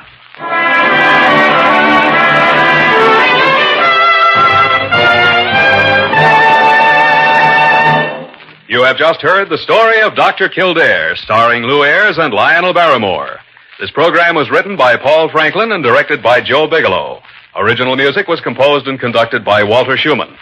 Supporting cast included Ted Osborne, Georgia Ellis, Barton Yarborough, Johnny McGovern, and Mary McGovern. Dick Joy speaking. Our next broadcast is a radio mystery drama which ran from May 16th, 1942 until September 27th, 1955 on CBS Radio Network. The show was also broadcast in Chicago and over Armed Forces Radio. On the West Coast, it was sponsored by the Signal Oil Company. That whistle is your signal for the Signal Oil program. The program was also adapted into a film noir series by Columbia Pictures in 1944. Each episode began with the sound of footsteps and a person whistling. The haunting signature theme tune was composed by Wilbert Hatch and featured Dorothy Roberts whistling with an orchestra. We present to you The Whistler on HOJO Radio. Have you heard the strange tales of the Whistler?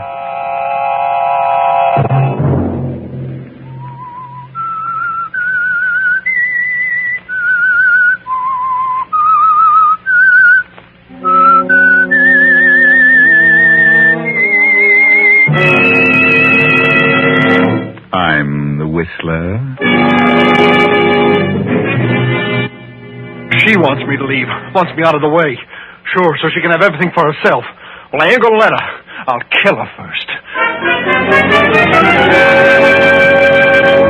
Saturday night, and again, CBS presents The Whistler. I, the Whistler, know many things, for I walk by night. I know many strange tales, many secrets hidden in the hearts of men and women who stepped into the shadows. And so I tell you tonight the unusual story of justice.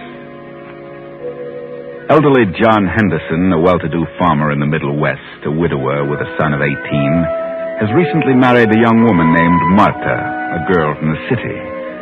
The coming of the war placed extra burdens upon Mr. Henderson, and in the past few months, the shortage of hands and overwork have been too much for his aging heart. It has been necessary for him to take to his bed and trust the actual running of the farm to his eccentric son, Matthew. Father, I want to talk to you. What's wrong now, Matt? I got to talk to you. Well, come in and talk. I'm not staying here any longer. I'm a-leaving. Now, don't start that again. I ain't going to stay here and be bossed around by that woman. I ain't gonna. Don't I have trouble enough without you squawking all the time? What is it now? I know more about this farm than she does. Who does she think she is? Martha is my wife, Matt. She's a good woman, and she's trying her best to be a mother to you. But you're too pig-headed to give her a chance. Mother? She's nothing but a nasty... Now, Matthew, that'll be enough out of you. She don't like me, and I don't like her. Shut up. Or I'll get out of this bed and whale the daylights out of you.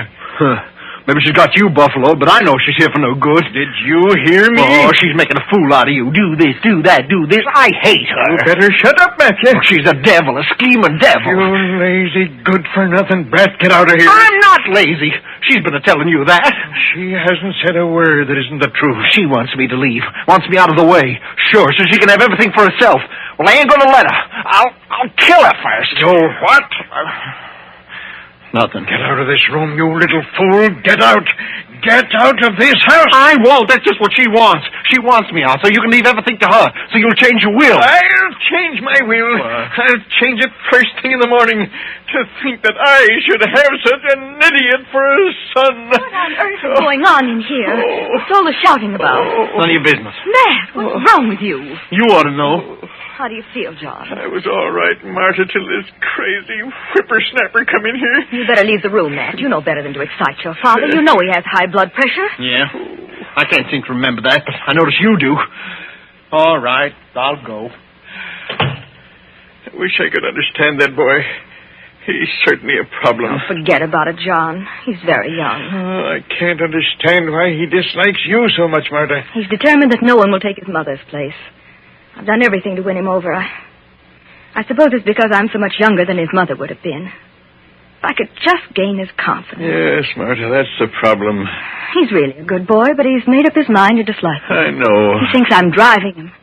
There's so many things to be done around here, and with a shortage of hands, it's almost impossible to carry on. Yes, I know. And I appreciate your interest, Martha. I know you're doing your best. I only wish I could get up from here and do something. Don't worry, darling.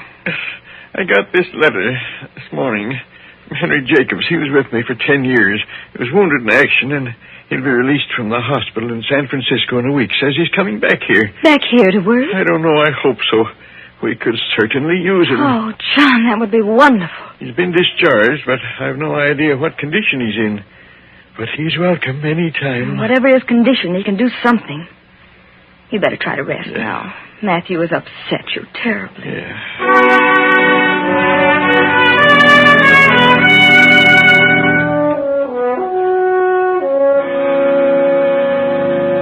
2 weeks pass, and all the while the enmity between Matt and Martha grows worse and worse. Then one morning, the long-awaited arrival of Henry Jacobs becomes a reality. Well, things don't look the same around here. What's happened, Matt? Things ain't the same around here, Henry. Should say not. Looks kind of run down. Yeah? Well, that can be taken care of in short order. Can it? I don't know. What's wrong with you, sourpuss?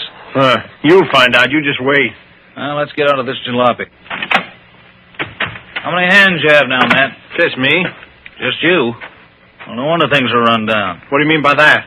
Where's your pop? Upstairs in bed. He ain't well. Oh, hello, Matt. Well, you must be Henry Jacobs. Yeah, that's right. I'm certainly glad to see you. I'm glad to see you. Who are you? Well, she lives here. Matt. Lives here? Oh, that's nice. I'm Mrs. John Henderson. What? Mrs. Yes, that's right. You mean your pop's married? Yeah, the old fool. Matt, please. Well, congratulations, Miss Henderson. Pop sure knows how to pick 'em. Well, she did the picking. Well, where is he? I'd like to have a talk with him. He's upstairs in bed. I'll go right up. By the way, what's your first name, Miss Henderson? Why, Martha. Martha, huh? Well, I'll run up and see Pop. Yes, he's waiting for you. And lunch will be ready in just a few minutes. Swell, I'll be ready, Martha.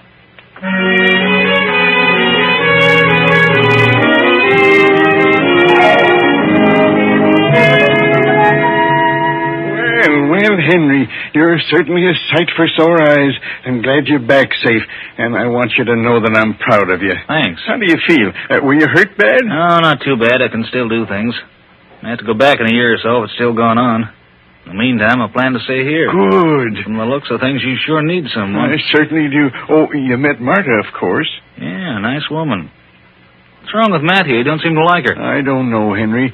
He's got some idea in his head that she doesn't like him. Well, Matt always was a peculiar kid. He's worse now than he was. Well, maybe he'll get over it. You like Martha? You think she's a good woman? Why, of course, she's wonderful. How'd you finagle it? Oh, I don't know. Well, it don't matter. She's a swell gal. Glad you like her, Henry. She's trying hard to run things, and with no one but Matt. Don't worry, Pop. I'll pitch in the morning, and in a few days, no one will recognize the place. I'll see you later.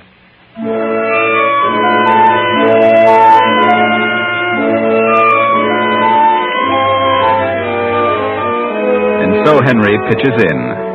And in 3 weeks, things are, as he predicted, unrecognizable. Everything has changed, taken on a new appearance. Henry has worked like a dog all day long, every day.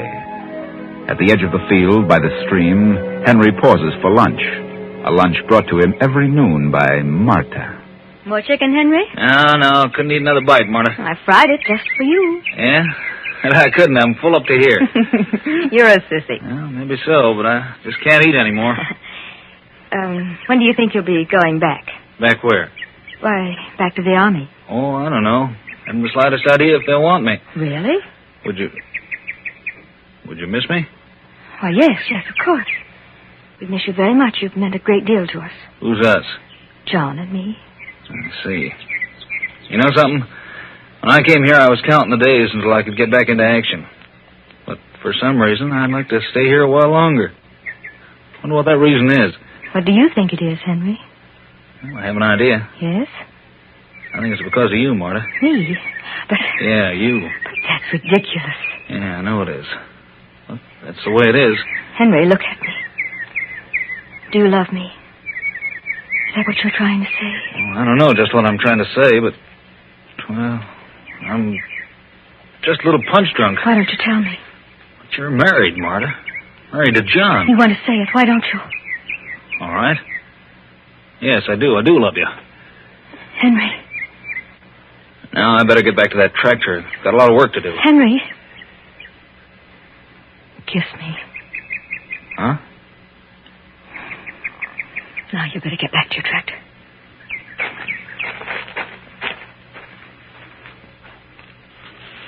Hello there, Miss Anderson. What? Matthew. How's everything? Why, what do you want? Nothing at all.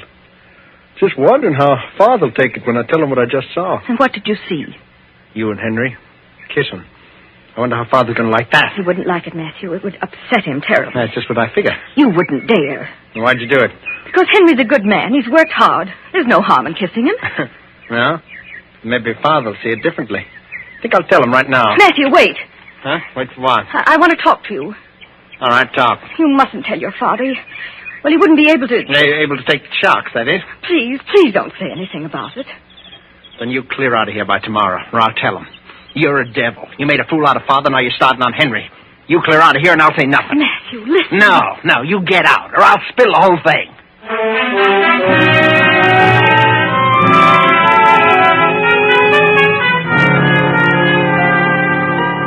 Well, Marta, now you are in a precarious situation. Matthew really has something to talk about now.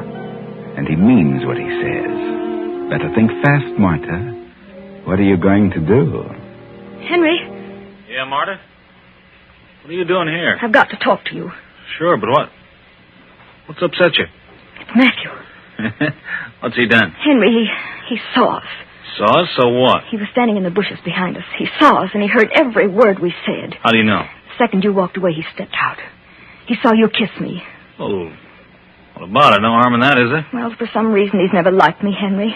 Now he's threatened me. Threatened you? Yes, he says he's going to tell his father all about it. Naturally, he'll exaggerate everything. Where's the threat coming? Well, he's going to tell John unless I leave here by tomorrow. Leave here? It's ridiculous. Why should you leave here? You belong here. You worked hard around this place. Why should you give it all up and walk out just because of what Matthew thinks? What he thinks doesn't make any difference. The trouble is what will happen when he tells Father. Yeah, the meddlesome little yap. You know what will happen. John will be furious. He'll probably order us both out of the house.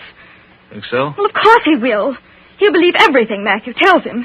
He'll cut me off without $1. He'll get a divorce. Do you realize what this means? Yeah. It wouldn't be so good, would it? I have an interest in this place. I've worked hard, and I don't intend to give it up. Certainly not because of Matthew. He'd like nothing better than to have his father turn against me. Confound that good-for-nothing little troublemaker. Well, I don't want anything to happen to you because of me. Maybe I can explain to the old man. Just say Matthew was imagining things, that there was nothing to it. And do you think John would believe you? Do you?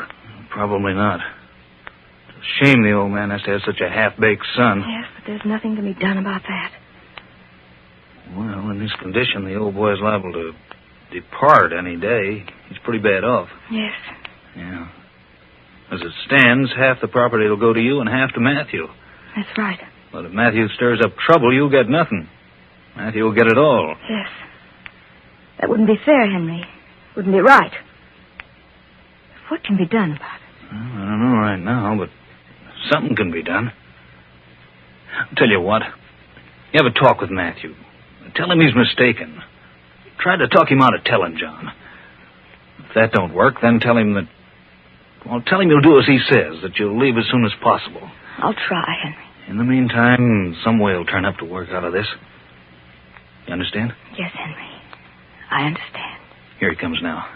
I'll get out of the way and leave you alone with him.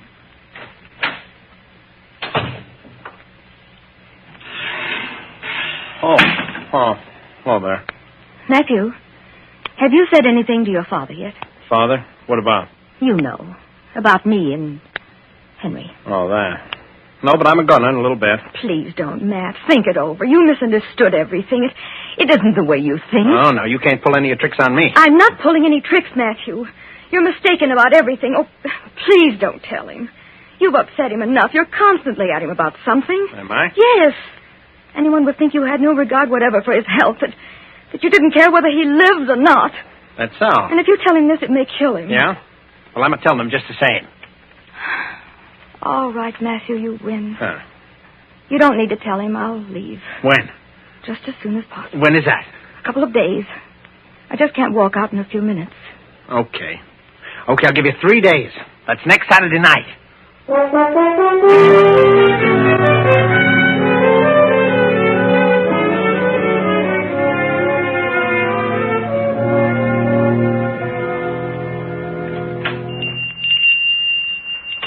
Afternoon, Miss Jenkins.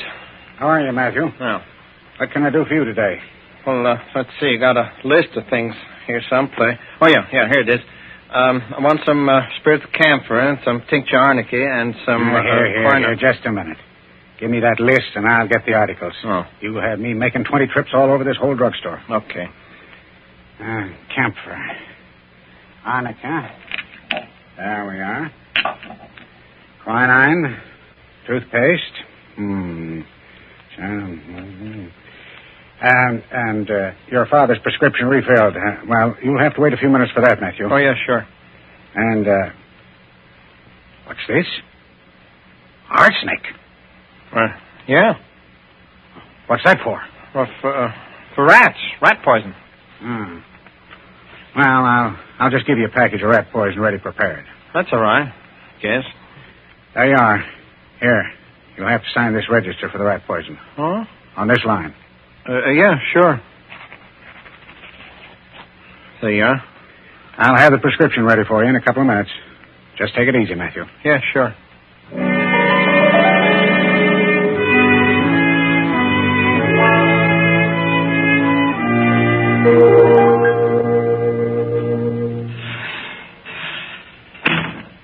Oh, hello there. Oh, hello, Matthew. I was wondering if you were going to get back in time for dinner. Mean supper? Yes, supper. Why shouldn't I be come back for supper? Well, I don't know. No reason. Where's Henry? Why, he's in the parlor reading. Yeah? What are you staring at? Nothing. I'm not staring. Did you get the things from the store? Yeah, there they are back in the back porch. Dinner will be ready in a minute or so. As soon as I fix this tray for your father. I'll take it up to him when it's ready. All right. In the meantime, I'll go in and have a talk with Henry about that tractor bell. Oh, got back, did you? Yeah, went to a picture show. Full picture. That's so? Yeah, Sherlock Holmes. Oh? Murder story, I suppose. Yeah. Good show. I had it all figured out, though. Oh, is that so? Can't fool you, huh? No, I was way ahead of them. Here you are, Matthew. Better take it up to your father while it's hot. Sure. Parsnips night, huh? Gee, I like parsnips. I'll be right down.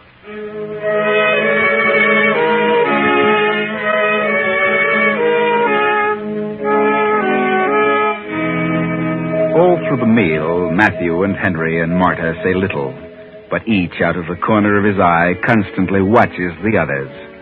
Matthew is the most silent and refuses to engage in conversation. Now dinner is over, and as they rise from the table... It's John. Something's wrong. It's another attack. Hurry! John, what is it? My medicine. I'll get it. Hurry, Marta. Here it is. John! Quick, Matthew, call the doctor. Hurry!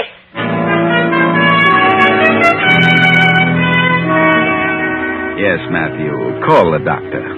But it's too late for the doctor because John is gone. But the doctor comes, pronounces John dead, and leaves. And the next morning, after the body is removed, 2 men drive up to the farm. Yes? Miss Anderson? Yes? My name is Houston. I'm the sheriff. Yes, Mr. Houston. May we come in? Of course. Oh, this is Deputy Sheriff Baker. How do you do, Mr. Henderson? I'd like to talk to you regarding the circumstances of your husband's death. Circumstances? Well, what do you mean? Your husband's doctor refused to sign a death certificate. Refused? Yes. But why should he refuse? Why, Mr. Henderson has been ill for some time. Nevertheless, the doctor suggested that an autopsy be performed. An autopsy? Why an autopsy? Because your husband didn't die of a stroke. He didn't? No. Well, then what on earth? Well, it seems that... Oh, come in, Henry. You too, Matthew. Why? What's wrong, Marta? Henry Jacobs? That's right. I'm Houston, the sheriff. Sheriff? And, how are you, Matthew? I'm all right. All right, sit down, all of you. What are you doing here? We'll get to that in a minute, Matthew. The sheriff says that John didn't die of a stroke. What? That's right. The doctor suggested an autopsy. It was performed, and a content of arsenic was found. Arsenic? Good Lord. John Henderson was poisoned. The doctor recognized the symptoms. He examined the food served John last night and became suspicious. He brought some of it with him. Arsenic was found in the parsnips. Parsnips? Did you prepare the food, Mrs. Henderson? Of course. Did you by any chance put anything in the food? Certainly not. Where would I get arsenic? Do you have any arsenic or rat poison on the place? No, not a bit. I'm out of it. I'm going to get some tomorrow. You better check the premises thoroughly, Baker. Yes, sir. Did you serve the food to your husband? No. Matthew took it to his room. But I didn't put anything in it. Why should I? According to Dr. Stevens, you and your father have been quarreling a lot. Oh, but I didn't put anything in the food. I didn't. And why did you buy a box of rat poison at the drugstore yesterday? A single little box of rat poison for a farm of this size. Why? Well, Come on, why? Because she wanted it. She told me to get it. Well, you signed for it. She did it. She told me to get it. She's the one who did it. Matthew. She did it. I never said a word about rat poison. We always buy it by the pound. Oh, she's a lion. She wanted Father to die, so he couldn't change his will, so he couldn't divorce her. All right. Where's the box of poison you bought, Matthew? I don't know. I gave it her. Come on. Where is it? I never even saw it, Sheriff. He's lying. Matthew and his father have been quarreling. Yes. I'm sorry, Matthew. You forced me to tell the truth. Oh, she's a devil. I knew she was here for no good. She did it. She's going to kill me, too. I know. She's a devil. Stop yelling, will you? Oh, Sheriff, I couldn't find a speck of arsenic on the place excepting this. Rat poison. Where'd you find this box? In that room there. In the bureau drawer. Whose room is that?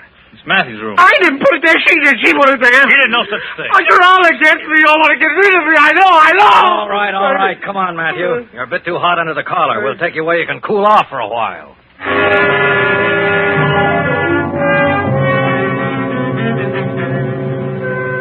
Yes, you were too hot under the collar. You walked right into it, Matthew. Everything points as evidence against you.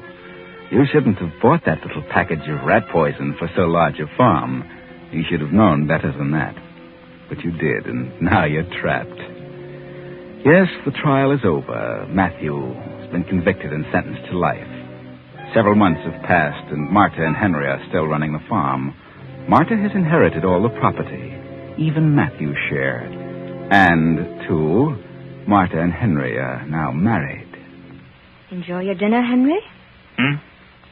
Oh, yeah. Very good. You didn't eat very much of it. Well, just wasn't very hungry, Marta. Oh. Why not? I don't know. Just not hungry. What's on your mind, Henry? Nothing. Nothing in particular. Something's bothering you the last few days. Oh, I don't know. Just get to thinking about things. What things? Things in general. The farm and us. And Matthew. Matthew? Yeah. Poor kid, I can't understand it. He was just all mixed up on everything. The life of me, I can't figure out why he should want to kill his father. He probably doesn't know himself. What good did he think it'd do? His father died before the will had been changed, before he told him about you and me. What did he hope to gain? Oh, he was, well, psychopathic, I guess. Of Crazy? Must have been. How else would you account for it? Well, I hate to say it, but things turned out all right for you, regardless of how it came about. Yes, Henry. For you and me. I guess this is the way it was meant to be. Yes. Fate or providence, something. Kind of like to leave here. Get away from it all. Sell the place? Why not? There are plenty of other places. Besides, farming's a tough thing these days. But somebody's got to run the farms. Yeah, but, well, not under the conditions by which we happen to be running this one. I feel ashamed. Kind of guilty. Guilty? Guilty of what? Oh, nothing exactly. Only I'd rather leave here. How about it? Well, I'd rather stay here for a while. Why? Well, I just would. Do you mind? Yes, I do mind. I don't want to stay around here any longer. Henry, what on earth is happening to you? Well, I just told you I'm leaving. Henry, What's the matter? I don't know. I've got the funniest feeling. I'm getting dizzy. I've felt this for several days now. Have you? Yes, I can't understand it. This time it seems worse. Does it? Yes. Oh, pain. Pain in my heart. Henry. Pain? In your heart? Yes, it's getting worse. In your heart, Marta? Are you sure it's in your heart? Yes, it must be. Oh, there it is again. Henry, I think you better call... Call a doctor? Why? Why?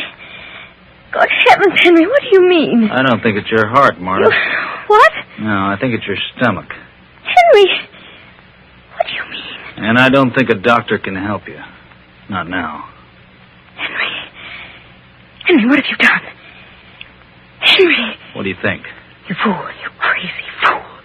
You've been putting something in my food. That's what the sparrows have been. Rat poison, Marta. Ever hear of it? Why, Henry? Why? I've been suspicious of you all along, Marta. I never believed Matthew was guilty. He didn't put that poison in his father's food. You did. And you told him to get it at the drugstore. Like a poor fool, he got it and signed for it. Henry, you don't know what you're saying. I have proof of it right here. Look. I got this note from Jenkins, the druggist. It's the order list you gave to Matthew. It's in your own handwriting. Look. You see that? It says arsenic for rats. Can you deny this? All right, I did write it. I did tell him to get it. And you opened the package, you put it in the food, then placed the box in Matthew's room. You might as well tell the truth, because you're dying, Marta. Yes. But I did it for you. For us, Henry. For us? Yes. I'll confess. Oh, get the doctor. Please. Oh, no, you're not confessing to anybody. Matthew can stay right where he is. I'm your husband now, and everything will go to me. You filthy. I'll fix you. You won't get away with it. I'll call the police. Oh, no, not that. They'll get you. They'll know what you've done. No, they won't. My car's parked in town. I have an alibi. I'll just tip over this lamp and beat it back to town. No one will ever know what happened. You've got a big surprise coming, Henry. A big... Have I, Marta?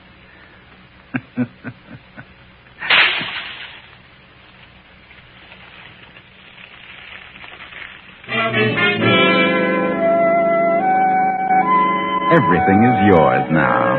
Yes, everything. Martha thought she was clever. And you think you're much cleverer, Henry. But Martha said you had a big surprise coming. And you have. Yes. Get ready, Henry. Here it is. In the form of a letter in Martha's safe deposit box. In Martha's own words. For several days I've had a strange feeling. A presentiment. A premonition of doom. I can't explain it. But I feel that it can be traced to my husband, Henry Jacobs. If anything should happen to me, in case of my death, I wish to make this confession.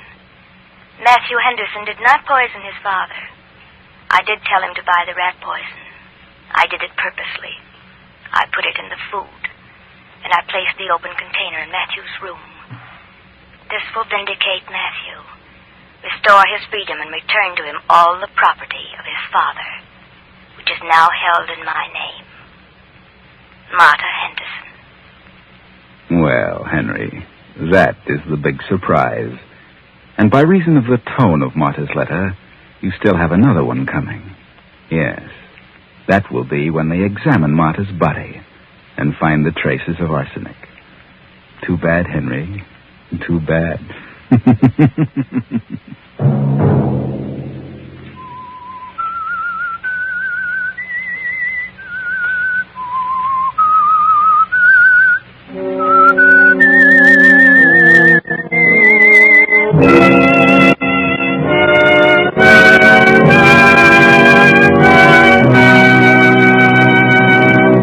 CBS has presented The Whistler.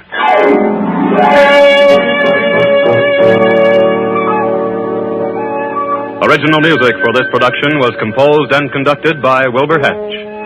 The Whistler is written and directed by J. Donald Wilson and originates from Columbia Square in Hollywood. Next week, same time. I, the Whistler, will return to tell you another unusual tale. Good night. This is CBS, the Columbia Broadcasting System.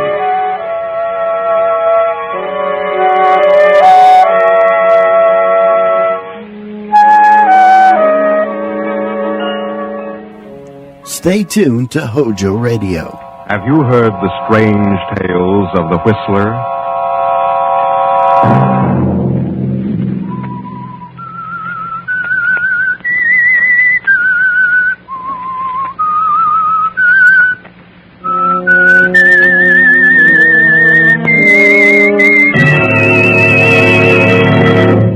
I'm the Whistler. Please, Paul, take me away from here. I can't stand this lonely place. I'm frightened. It's too quiet here. If you don't take me away, I'll leave by myself.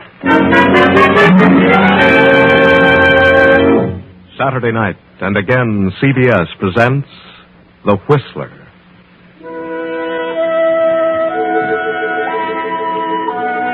I, the Whistler, know many things, for I walk by night.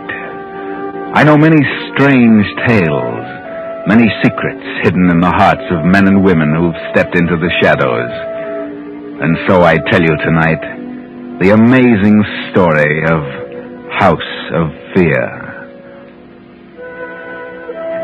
In an apartment overlooking New York City, a young man and a young girl stand facing each other. The girl is calm. The young man is tense with anger. The girl is Lana Wallace. The young man, Paul Garson.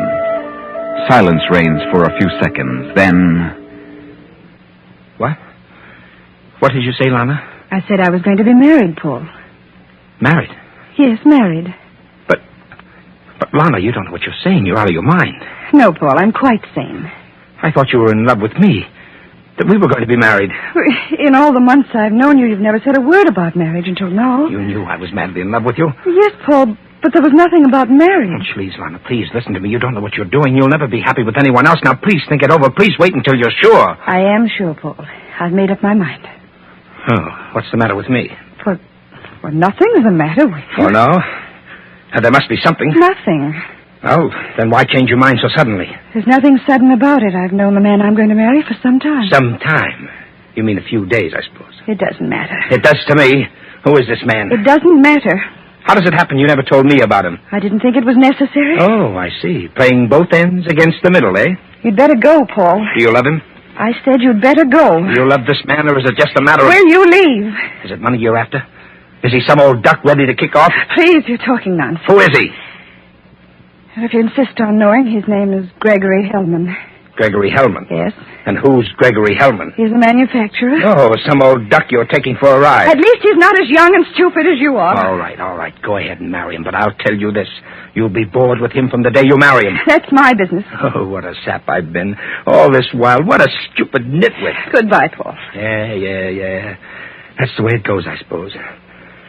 Well, there's no use crying over spilled milk, is there? No, Paul. Well, so long, Lana. Goodbye, Paul. Oh, I'll run into you one of these days. I'll have one of my shoulders patted especially for you, for crying purposes only. So long, Lana.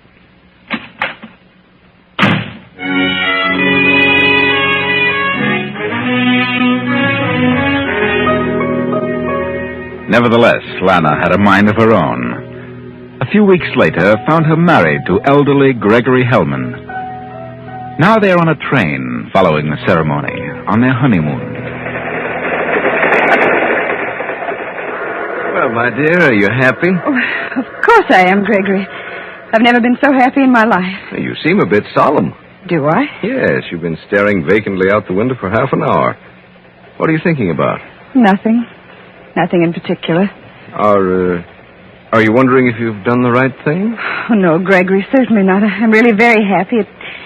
It's just that... Just what? Oh, I don't know, but for some reason there's something about a wedding ceremony that makes me sad. Sad? Mm-hmm. I don't know why, but it seems so much like a funeral service. Funeral? Oh, good heavens. I'm sorry, Gregory. I know that's an awful thing to say. Oh, come, Lana. Stop thinking about it. Cheer up. Yes, I must get such a thought out of my mind. I must. Just wait till we get to our honeymoon house. You'll cheer up then. Yes. Did you buy a place? Buy? Oh, no, I wouldn't buy a place way down here. It's too far from New York. You rented it? Yes, took it for a month. What is it, a cottage? Oh, no, it's a villa. Well, what's it like? Well, I've never seen it, but I understand it's on a cliff overlooking the sea. Quite secluded and about 8 miles from the town. How on earth did you happen to rent a place way down here, a place you'd never seen? Oh, I was looking for an out-of-the-way place, and this agent approached me, and it sounded like the very thing for a quiet honeymoon. No one around, not even servants. No servants? No, and I doubt very much if we'd be able to get any. But we'll get along. In fact, I'd prefer it that way. A villa. Sounds fascinating, doesn't it? That's why I took it. I'm sure you'll like it, Lana. Yes, Gregory. I'm sure I will. You're a darling. You know, I never realized how vacant my life has been the past 10 years. How really lonely I've been since Emma died. No children, no close relations. No relatives, Gregory? No? Oh, I think I have a second cousin somewhere. Well, I'll do my best to make up for those lonely years, Gregory. I'm sure you will, darling. It's strange. Here I am, 50 years old, and all of a sudden I feel like a youngster again. You think I look 50? Certainly not. You're very young looking. Well, I'll keep up with you, even though I am twice your age. I'm not falling apart yet. Of course you're not. You know, I think I'll retire from business. I have plenty now. Why should I go on working like a slave when I can forget everything and enjoy life? Give up your business? Yes.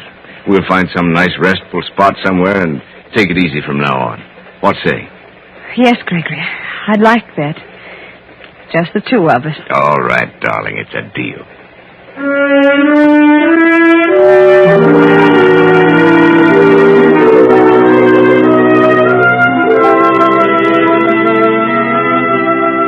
And so 2 weeks go by. 2 lazy weeks. Happy weeks for Gregory. He lolls about the villa, reading and sleeping, having the time of his life. But Lana, being so much younger, is at times somewhat bored. However, she's most tolerant with her elderly husband and does her best to be satisfied with his idea of happiness. Then early one morning, Gregory flies up to New York and returns in the evening. Well, Lana, I'm back. Gregory, so soon? I didn't really expect you this early. No? Well, it's a quick trip by plane. Good weather all the way. How did you find things at the office? Oh, running along as though I'd never left the place. That's good. Well, the business will have to run without me from now on, darling. Without you? That's right. I'm through with it. You mean you're not going back? Nope, I've sold out to another firm. Gregory, you don't mean it. I do mean it. It didn't take an hour. I had several good offers, so I took the best one. Closed the deal, signed the papers, and said goodbye to the whole thing. Well, and what are you going to do now? Oh, I don't know. Take it easy. Travel around as much as we can and look for a place to settle down. Maybe a farm or a ranch. You'd like that, Lana. A farm? Well, it doesn't have to be a farm. Just someplace where I can putter about with a few flowers and maybe a little garden. Putter about? Oh, we'll find a place and we'll keep going till we do. Gregory? Yes, dear? What's wrong with this place? This place? Well, yes, it's secluded. There's plenty of ground for you to grow things and putter about. Why not this place? Well, I hadn't thought about this villa, but... I suppose it would be all right. I'm sure it would be the very thing. You may travel the country over and never find another spot so nice as this. Well, maybe not. Do you like it here? Yes, I like the quiet and the sea. It's very restful. Well, maybe it isn't for sale. You could find out. You sure you'd like to stay here? Yes, Gregory, I'm sure I would. Well, then I'll see the local agent in the morning. Yes, Gregory. Oh, by the way, aren't you driving in tomorrow to the hairdresser's? Yes. Well, then why don't you see the agent? I? But I wouldn't know how to handle it. Oh, of course you would. If the place is for sale, take an option on it. And perhaps it would be best to lease it for a year with an option to purchase. That's simple enough. I don't know what the place is worth. Well, offer him $75,000, but if it comes to a showdown, I'd be willing to pay $100,000. There's a lot of land here. Very well, I'll talk to him. Who owns the villa? Oh, I don't know. It's part of a huge estate. I don't think anyone lived here very much. You know, at first I was depressed here. There seemed to be something about this villa that made me feel so alone. A sort of melancholy feeling. But it's apparently worn off, and I'd like to own the place. Well, then we will, by all means. What did you tell your associates at the office? Oh, I just said so long that they probably wouldn't see me again for a long time because I was just going to travel around the country for a while. That's good. At least you won't have your mind on business from now on. Nope, nothing but rest and putter about in the sun. Well, dinner's ready, if you are. I'm famished, darling.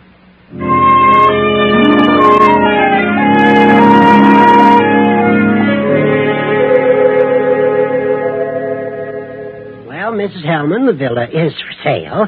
It's been up for sale for quite a spell. What do they ask? I haven't set a price. What do you... I don't want to get rid of it. Oh, I don't know. There's too many other places, I guess. Well, it's yours for a year anyway. You feel confident he'll accept? I know he will. Don't you worry about that. Thank you, Mr. Blodgett. Thank you. This will make me a nice commission. I've been trying to sell the villa for several years, and this is the first offer I've had. I see. Just take a few minutes, Mrs. Hellman, to draw up the papers.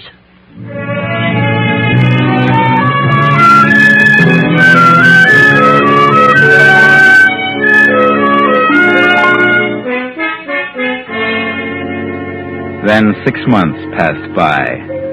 6 months during which Lana became more and more bored with her elderly husband and his puttering about in the garden. There were harsh words about it, and so they closed the villa.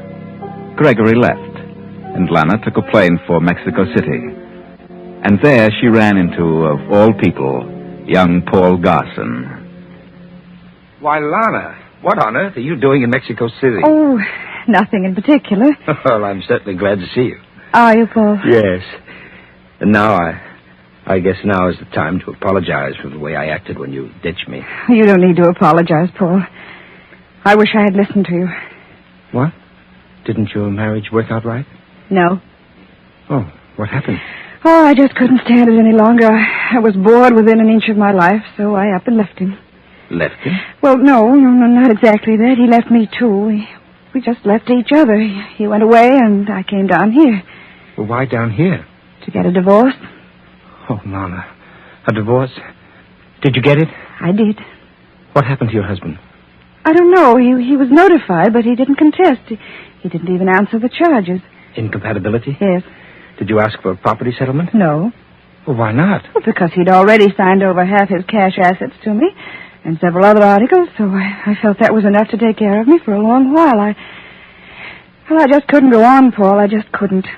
No. He was so much older than I. He was ready to settle down in an armchair and sit the rest of his life away. I just couldn't do that. I understand, dear. You're wide awake, Lana. You're just starting. I know how it must have been. Oh, he was nice enough, but I just couldn't go on. I just couldn't be 50. Lana, dear, can you forgive me for saying the things I did?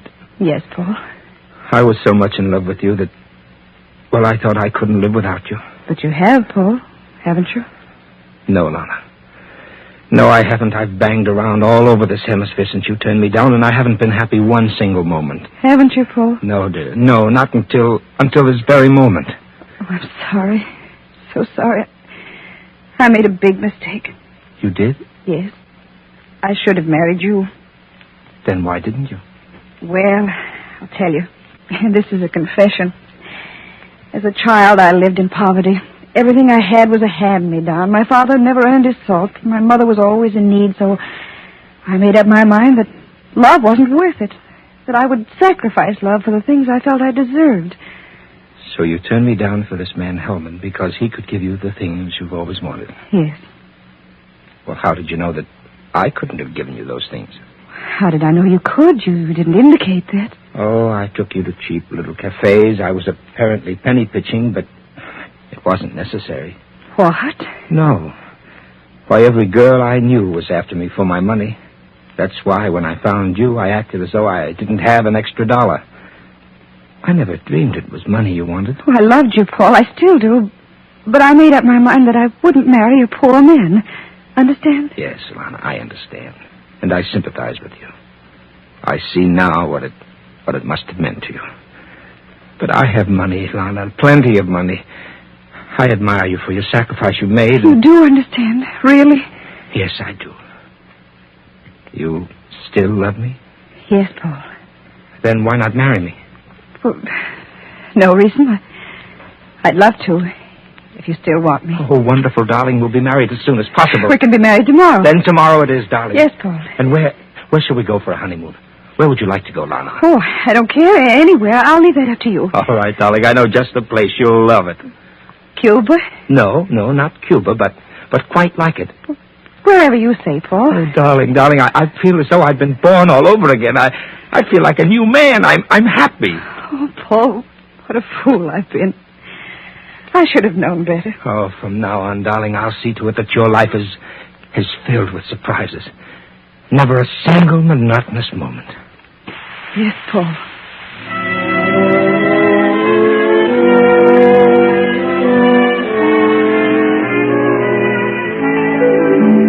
So Paul and Lana are married and set forth on their honeymoon.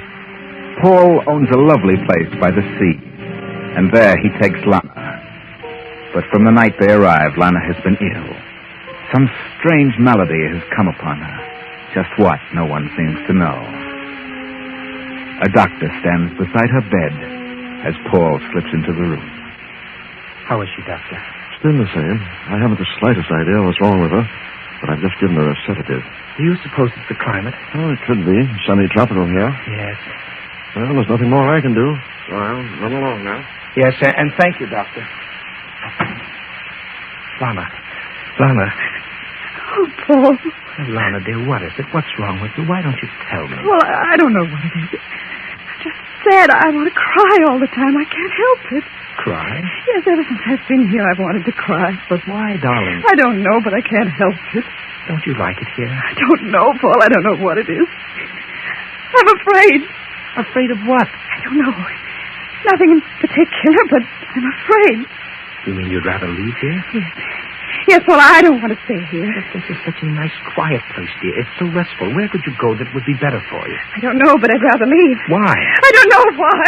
But there must be a reason, darling. I'm frightened here. I hear things. You hear things? What things? Strange sounds. Noises.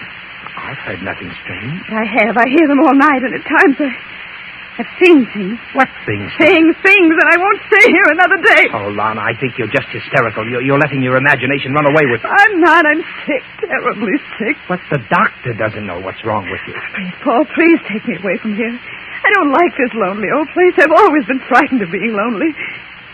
That's what it is. It's too quiet here. Too alone. If you don't take me away, I'll leave by myself. Now, don't get yourself so excited. Please. The doctor has given you a sedative, dear. Now go to sleep. You'll be all right in the morning. And then we'll take a walk over the estate. Now, please, darling, please try to sleep, Lana. All right, Paul. I'll try. I'll try.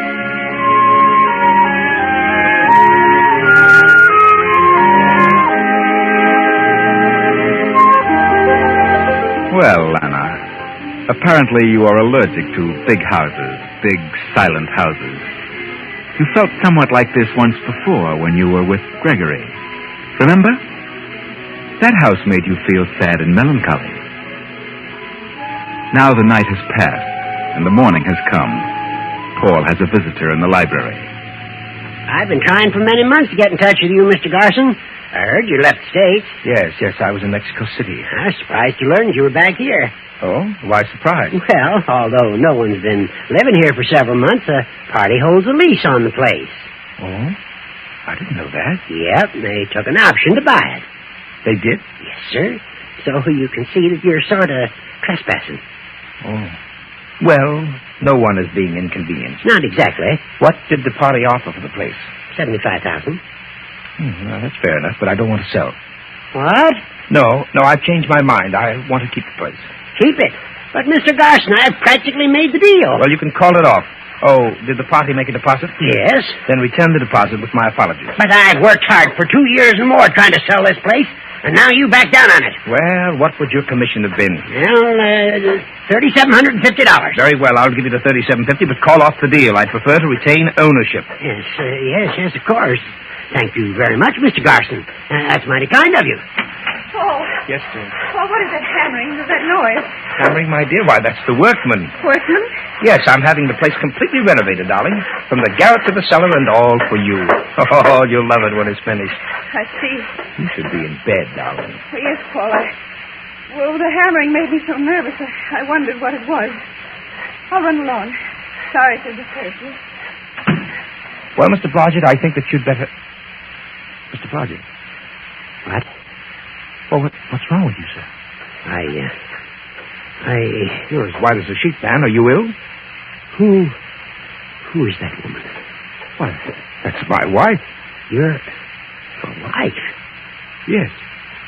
Well, how long have you known her? Oh, for a long time. Several years now. I see. What are you trying to say? Mr. Garson, I don't understand it. But that is the woman who wants to buy this house. What? Do you know what you're talking about? She's the one who took a lease and an option to buy. Oh, you must be out of your head. My wife. That woman lived here for 7 months with her husband. With her lived here? Yes, sir. And they closed the place up, and she come to me and said they were leaving for a while, but to go ahead with the deal. Are you sure? Yes. What was the woman's name? Mrs. Gregory Hellman. I see.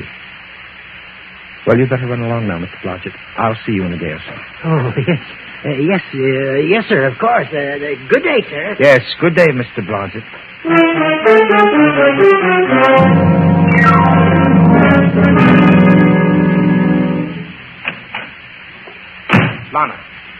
Lana, what are you doing? I'm packing. If you won't take me away from here, I'll go alone. But, Lana, why should you leave? I won't stay here another minute. Why not, darling? Why not? I don't know. I have no real reason, but I just don't like it here, and I won't stay. I don't understand you, Lana. It doesn't matter. I'm leaving now. All right, Lana. If you insist, you may go. Sorry, Paul, but Yes? Oh, Mr. Garson. Mr. Garson. Yes. What is it? We've been working in the cellar. Yes? You better come down there, Mr. Garson. Why? We just uncovered a body. Buried in body? Yes, buried in the cellar floor, sir. body? You'd better stay here, Lana. I'll not be long. Yes, Paul. Yes.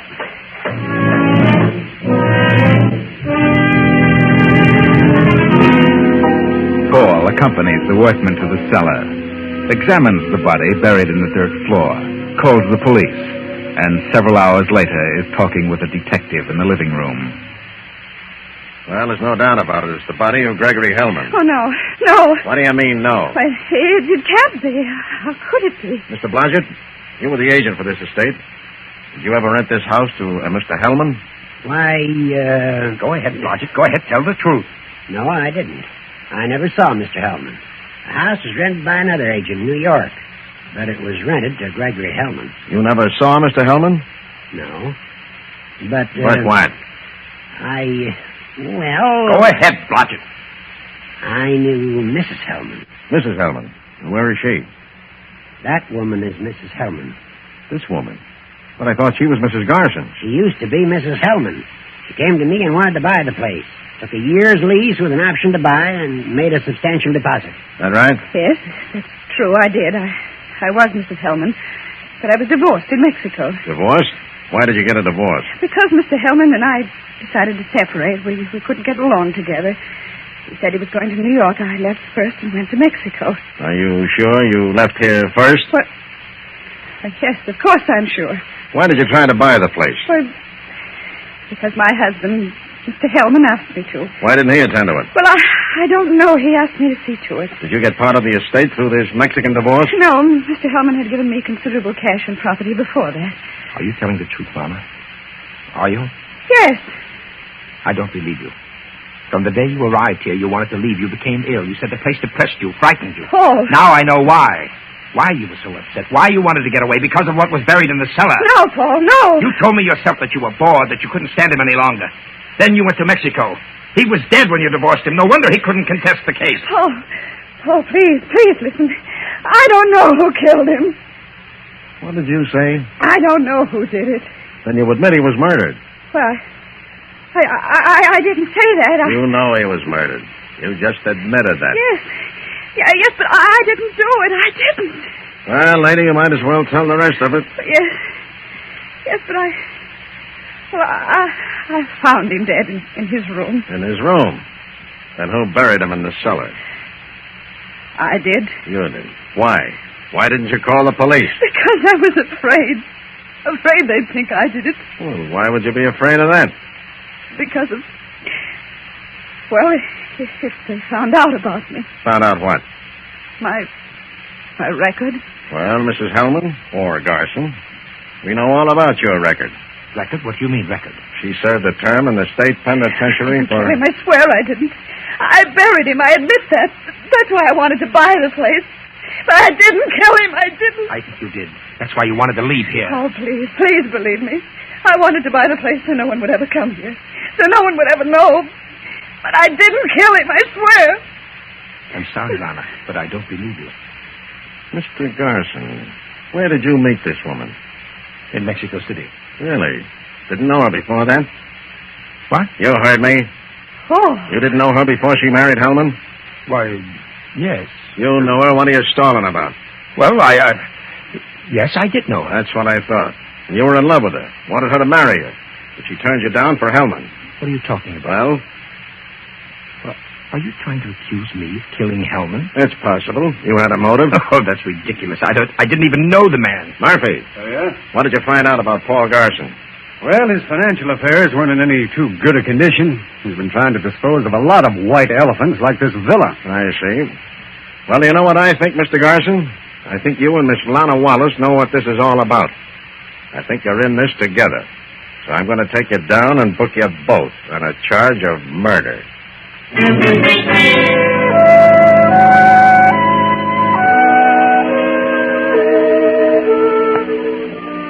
And that's just what the officer did. Booked Lana and Paul on a charge of murder.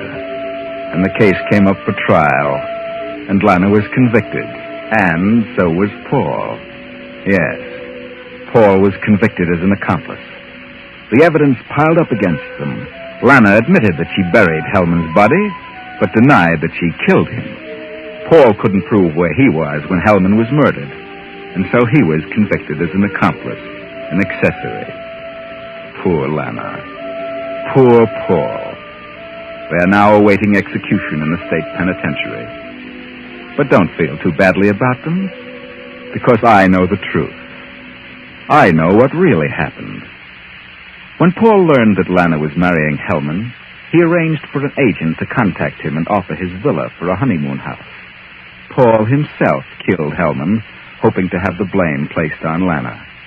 But when nothing was heard of Hellman's death, Paul followed Lana to Mexico City and enticed her back to the villa to find out what had become of Hellman's body.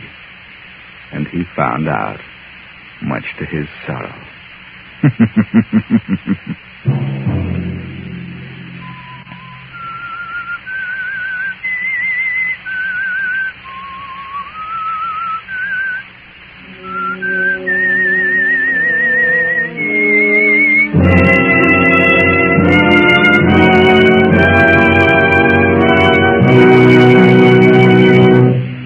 CBS has presented The Whistler.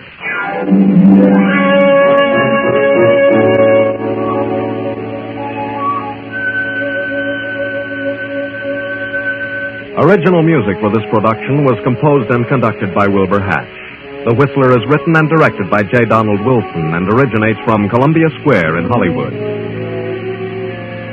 Next week, same time, I, the Whistler, will return to tell you another unusual tale. Good night. This is CBS, the Columbia Broadcasting System. Thanks for listening to HOJO Radio. We'll be back again very soon.